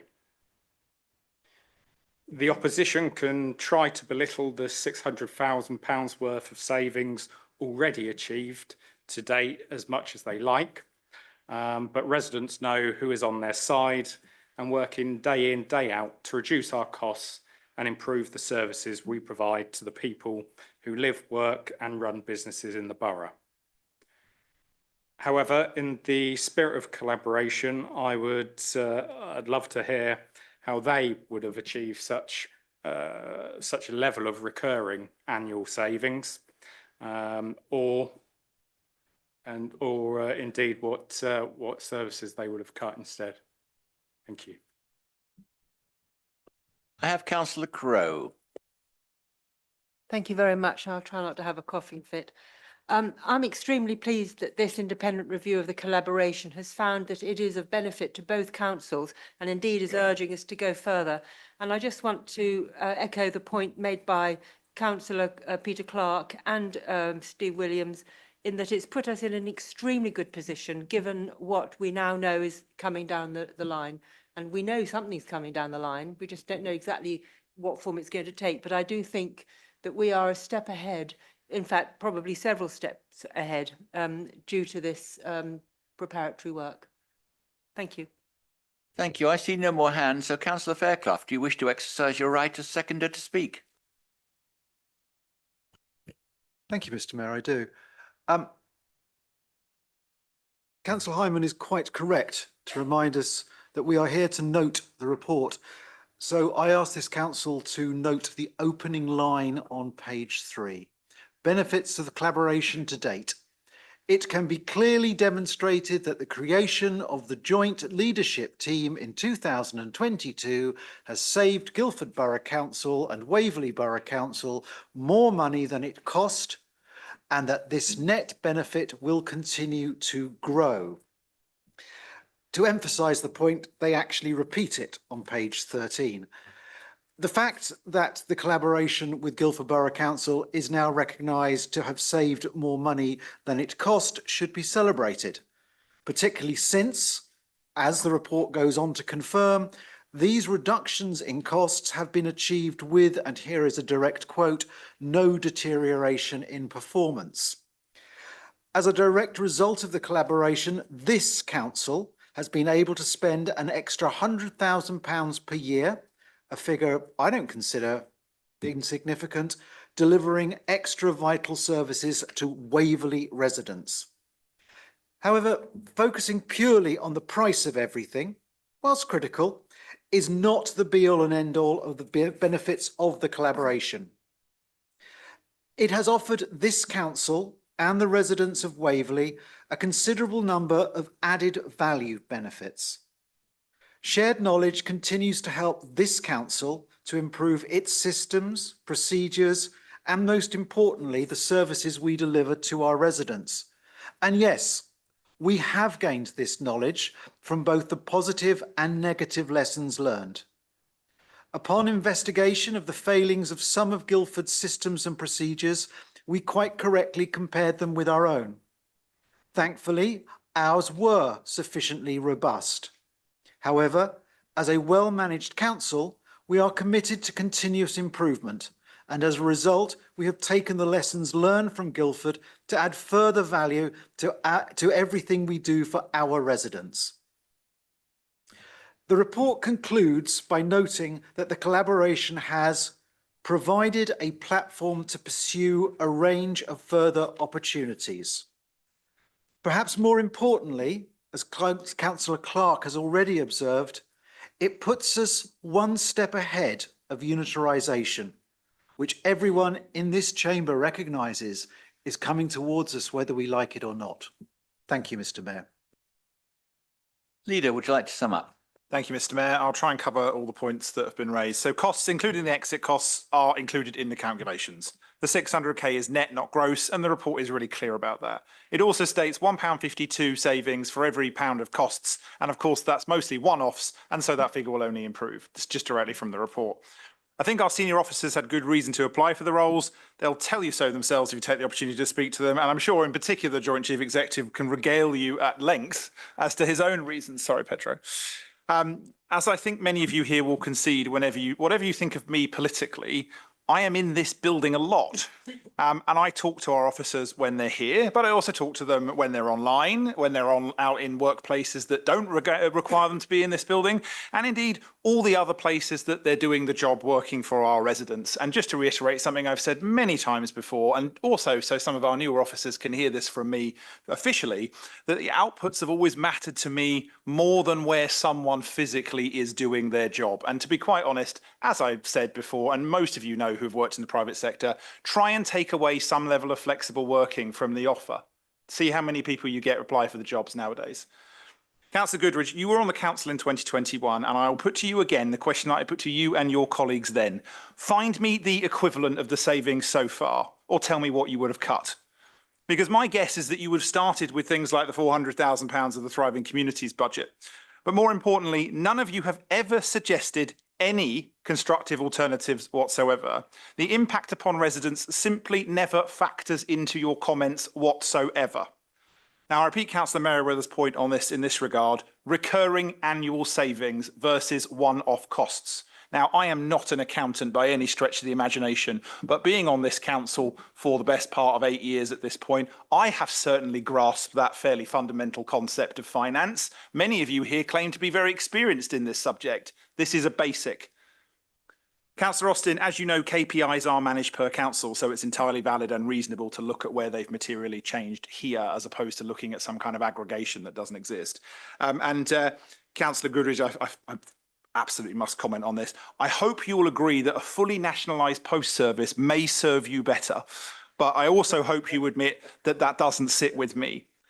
Just in terms of savings, I'll reiterate the point. In the climate we're Point of information. There's no such thing as a point of information.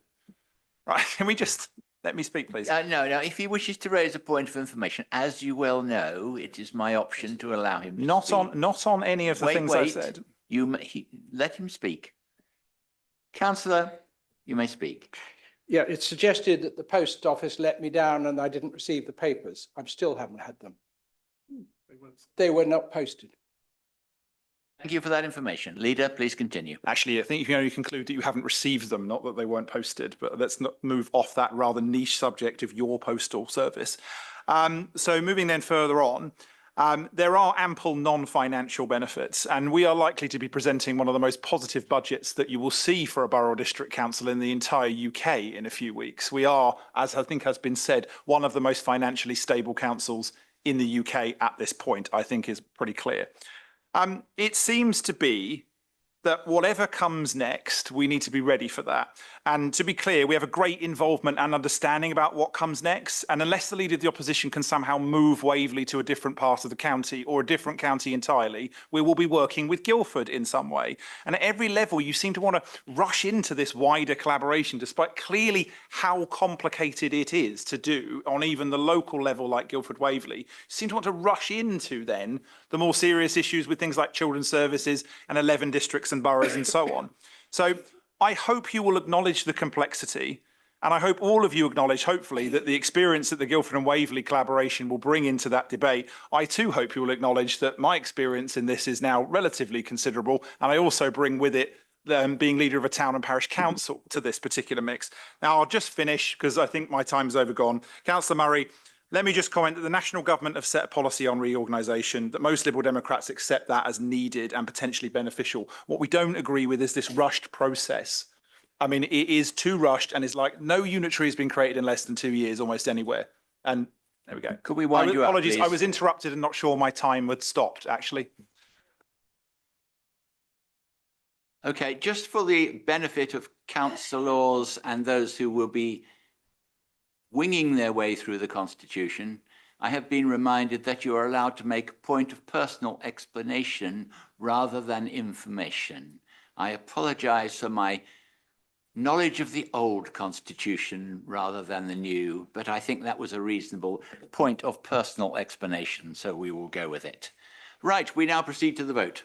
And remember, this is a vote to note, and how you don't note things I find strange. So if council agree, we could go by acclamation. Yes? Agreed? Thank you very much. Right, let's crack on to the next one. So we're getting perilously close to the 3-hour time. Officer decision-making protocol.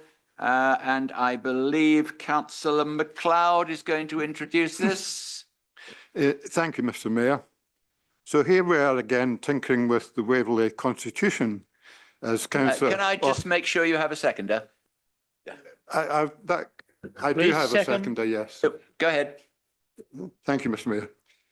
I will say again, here we are again tinkering with the Waverley Constitution as Councillor Austin described it at the Extraordinary Council meeting last week. I did respond to her comments on that occasion, so I'm interested to hear if from her comments this time, if I made any impact on her views. She's obviously a fair-minded person, as long as you get her name right, which I think I managed. So I'm actually quite hopeful.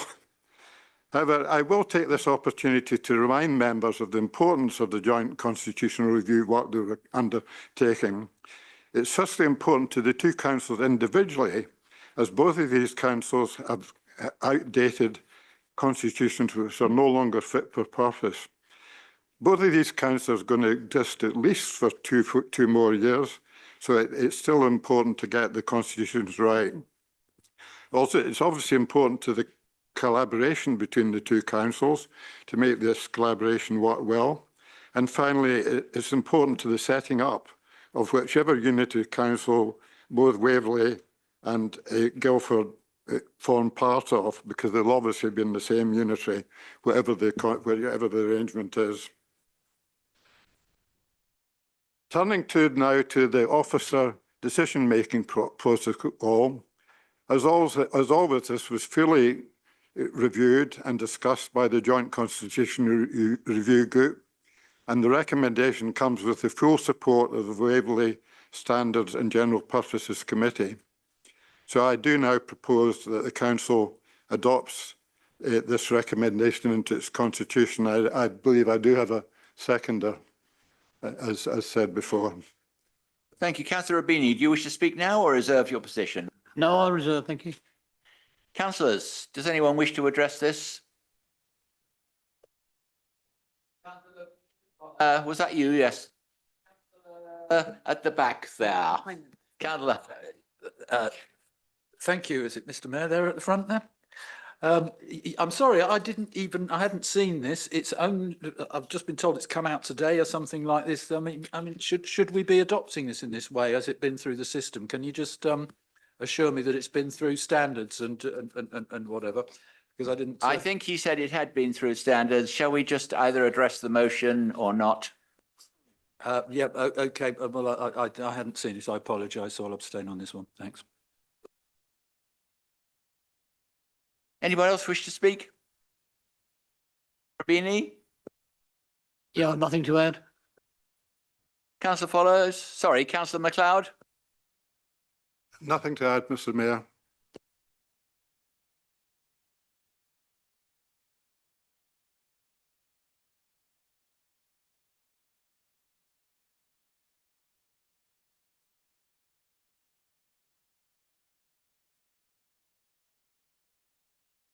Sorry, proposed changes to standards arrangements. And again, Councillor MacLeod. Thank you, Mr. Mayor. In the interest of time, I've very little to say other than, again, you've got a very comprehensive report in front of you. Do you have a seconder? I have a second. Thank you, Councillor Rubini. Go ahead.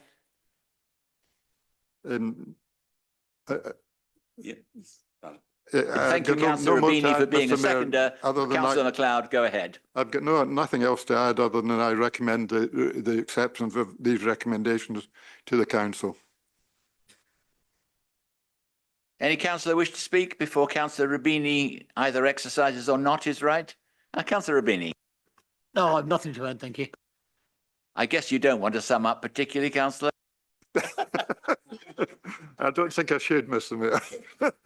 Thank you very much, councillors. Can we take that by acclamation and say we are agreed?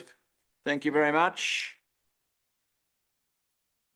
Right, we're on to point 10. Proposed budget procedure rules. And I gather this is Councillor MacLeod again. You're getting a lot of statement today. Thank you, Mr. Mayor. I think the only thing that needs to be said in the introduction to this item. Seconder. No, Councillor Rubini has indicated he wished to second. I must say something, Mr. Mayor. If we wish to have a budget meeting shortly, we need these procedural rules to be accepted. So, that's the only point I wish to make. Thank you, Mr. Mayor. Councillor Hyman. Thank you. When we look at our documents that we got here, and I didn't get any through the post myself, I haven't seen any documents at home for over a month. I didn't get any for the last council meeting. And the document that came out here, everything report, item 8, report to follow, item 9, report to follow. And this is the same all the way through, not to 10, 11, 12, 13, 14. I just don't think this is good enough. When I get to page 34 of what is I think the first supplementary agenda that we've got. I think there are 3 supplementary agendas for different items. So we've got 4 agenda documents in all. So if you can find the right one, page 34 there at paragraph 7.18, 718, and then at 719 and 720 tells me that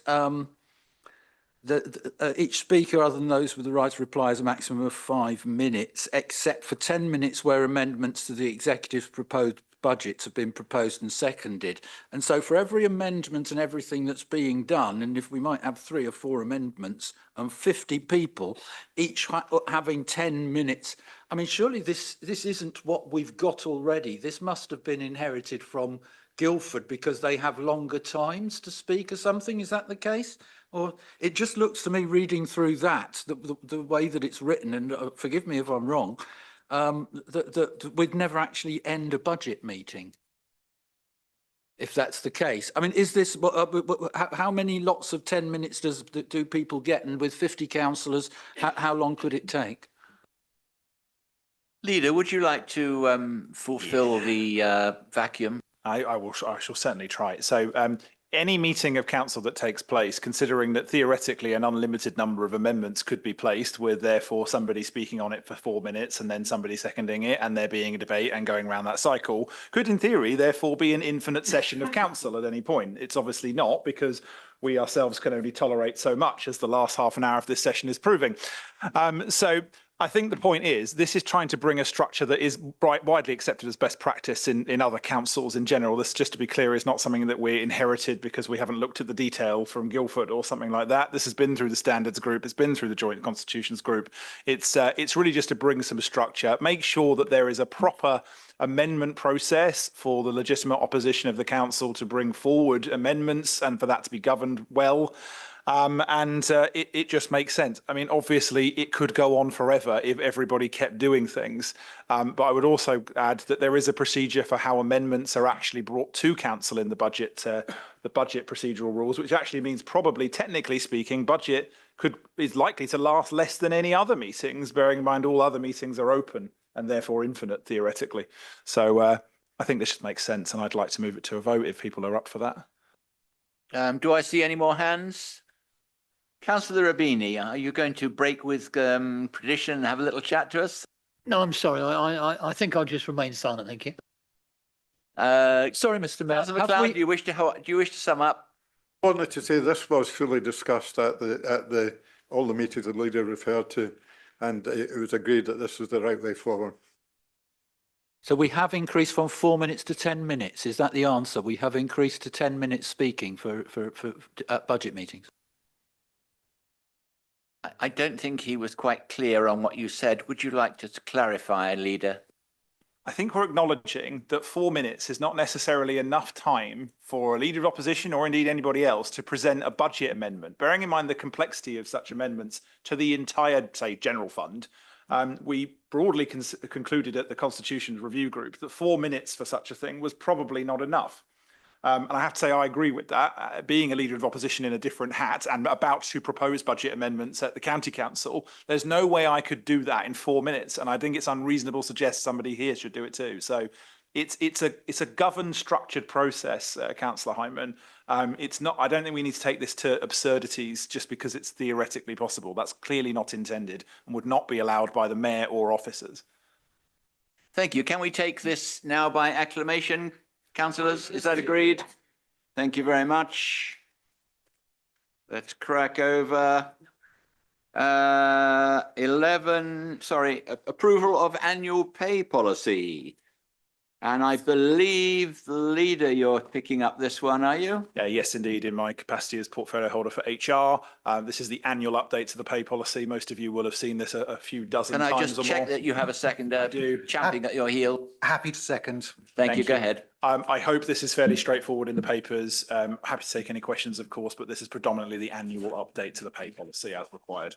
Thank you, Mr. Mayor. Councillor Austin.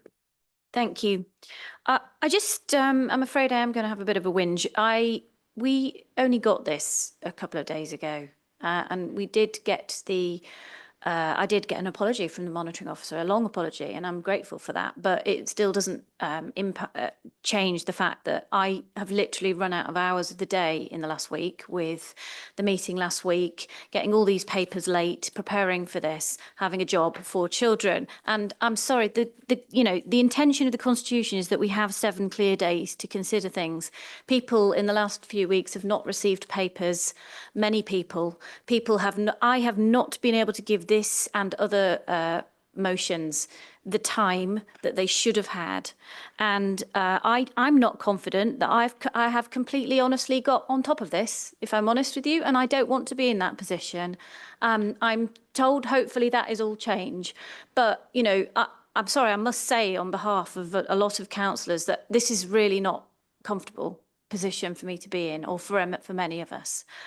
I'm not going to not vote for this, but again, if I'd had more time to think about this, let's think about the sharing of officers' time, which is something I'm concerned about and I raised last week. I haven't even had a minute to even be able to give this some consideration in respect of this. So I will vote for this tonight, but I'm going to try and go back and think about this thing about allocation of officers' time between the 2 councils, but I'm not going to be unhelpful. I'm not vote for a pay policy statement. So that's me having said my piece. Thank you, Councillor Hyman. Thank you. Thank you, Councillor Austin, because I agree completely. The way for this council to save money is to stop making bad decisions, and that way, and to do that, we've got to improve the decision-making processes. And you don't do that by getting people to make decisions blind, which is what everybody here is doing pretty much. I don't know how many people have read this. Stick your hand up, please, if you've read this through and you've looked at it with a critical eye. And if you can answer the basic question of, is this exactly the same for Guildford and Waverley, this pay policy statement? Has Waverley and Guildford got exactly the same, other than the name of the council, presumably on the header or whatever? And where on page 45 at paragraph section 4 it says the percentage split, how costs are shared between the councils, are weighted to reflect the different business needs of each role. Are we? Could we be allowed to know a bit about that, so that we can take that into account when we're looking at collaboration costs and how we and Guildford have done differently out of it? Because obviously this is the sort of information we're going to need. So is the deeper information that we can have? I appreciate this is a legal matter that we have to have by the 1st of April to legally have to have next year's pay policy statement. That's what this is. And it's the same each year. I looked at it in detail some years ago, and we managed to chop out most of the mistakes that had been made in there and you know, but it's, I don't know whether it's changed. I haven't had time to look at it. Is it the same as with Guildford? And if it isn't, what are the differences, please? Thank you. And why? I have Councillor Gale. I know you wish to speak, Leader, but you're going to sum up and you've got a seconder. So could you contain it to the end? Thank you. Councillor Gale. Thank you, Mr. Mayor. I just second what Councillor Austin has said, because actually I've not received any papers in the post for many weeks, and I have asked about this on a number of occasions, and hopefully that's being addressed. I believe we are supposed to have these papers so many working days in advance of a meeting. We're almost at the point of tabling papers now, and it's really not that fair on people who work full time to be able to read these papers in just 2 days before attending a meeting. I will vote for this tonight because I think it's got to go through, and I take that many councillors have read it, so I'm taking on their word that they've read this and they're happy with it. But I don't think it's really very good practice. Thank you. Thank you. Does your seconder wish to speak? No, thank you. Councillor Follows, you'd like to wind up? Yep, so just a few bits on that. I mean, I think the points have been made about papers being received in the appropriate time. You'll see a few new faces on the dais today because we've now finally got a fully staffed democratic services function, which I think will go a long way towards dealing with that issue. I would just remind everybody that, of course, almost every item that comes to full council has done so by way of another committee. And so it's incredibly, if for some reason you are waiting for the full council version of a thing, go and have a look at the executive where it was discussed. The papers are clearly up there. Go and have a look at the standards committee. You can get these papers at any point that are on the council agenda. I totally take the point that they need to come in time in terms of making sure that they're dealt with. But my assumption is that group leaders will be going through what the business of this council does, and, for example, looking at the business of the executive. I mean, I spent most of the afternoon today listening to the Cabinet of Surrey County Council in my role as Leader of Opposition there in order to understand what business they were doing. I don't think that's an unreasonable thing to be expecting other people in the chamber to do, but I accept the point they need to get the papers in time. They are accessible on the website, though, as is clear. In terms of changes or differences or similarities with Guildford, we aren't Guildford Borough Council. That's entirely up to them. I haven't read Guildford's version of this. I have enough papers to read looking at Waverley's business. I don't sit and regularly read Guildford's equivalence policy, so I can't comment on that. But broadly, this is a fairly basic one. Any of you all at this point have been members of this council for at least one budget cycle, and we do this annually, and it's a fairly minor change. So with that, I move the recommendations, Mr. Mayor. Councillors, can we take this by acclamation? Is that agreed? Agreed. Thank you very much. Let's move to item 12, interim polling district and polling places. Things get more exciting as we move towards the end. Mr. Mayor, thank you. I'm pleased to move this. I believe I have a seconder. You have a seconder? Does anybody wish to speak to this item? No. Can we take this by acclamation? Can I just thank Shaylee and the officers for the work, though, because this is not a small task. And although we don't know when elections will be, we hope they will happen at some point. Okay, taking that by acclamation, we move to item 13, temporary designation of polling place in Godalming, Binscombe and Charterhouse. Leader. Thank you. Again, thank you to the workroom officers here. The Binscombe Church, which has been the primary polling station for that particular Godalming ward since the year dot, is currently being completely rebuilt and is about 2/3 of the way there.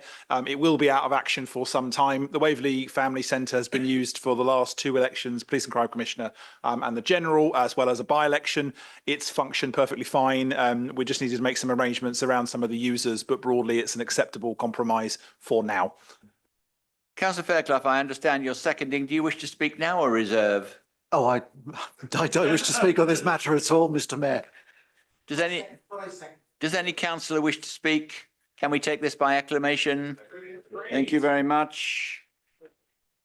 Right, that is the end of the council business, but you will all be delighted to remember we have 2 short items on whatever they're called, the trustees. Would councillors like a short break or shall we just hammer on? Hammer on? Thank you very much. Okay, I believe the first one is in the hands of Councillor Merriweather. Thank you, Mr. Mayor. Actually, they both are. This is the Ewart Bequest Trust, Joseph Ewart Bequest Trust. I hope everyone's up to date with the latest version of the report. The report and the attached accounts are, I hope, self-explanatory. So I just really want to stress that we are expecting a clean audit opinion from Assets, and the delegation to approve the accounts to the Joint Strategic Director of Finance is conditional on the absence of any material changes. And those of us who are charity trustees outside of this council will be familiar with the changes the Charity Commission made to its account and login processes, I think around about July last year, which will explain why we need to jiggle around with those. Otherwise, I commend the report for your approval. Thank you.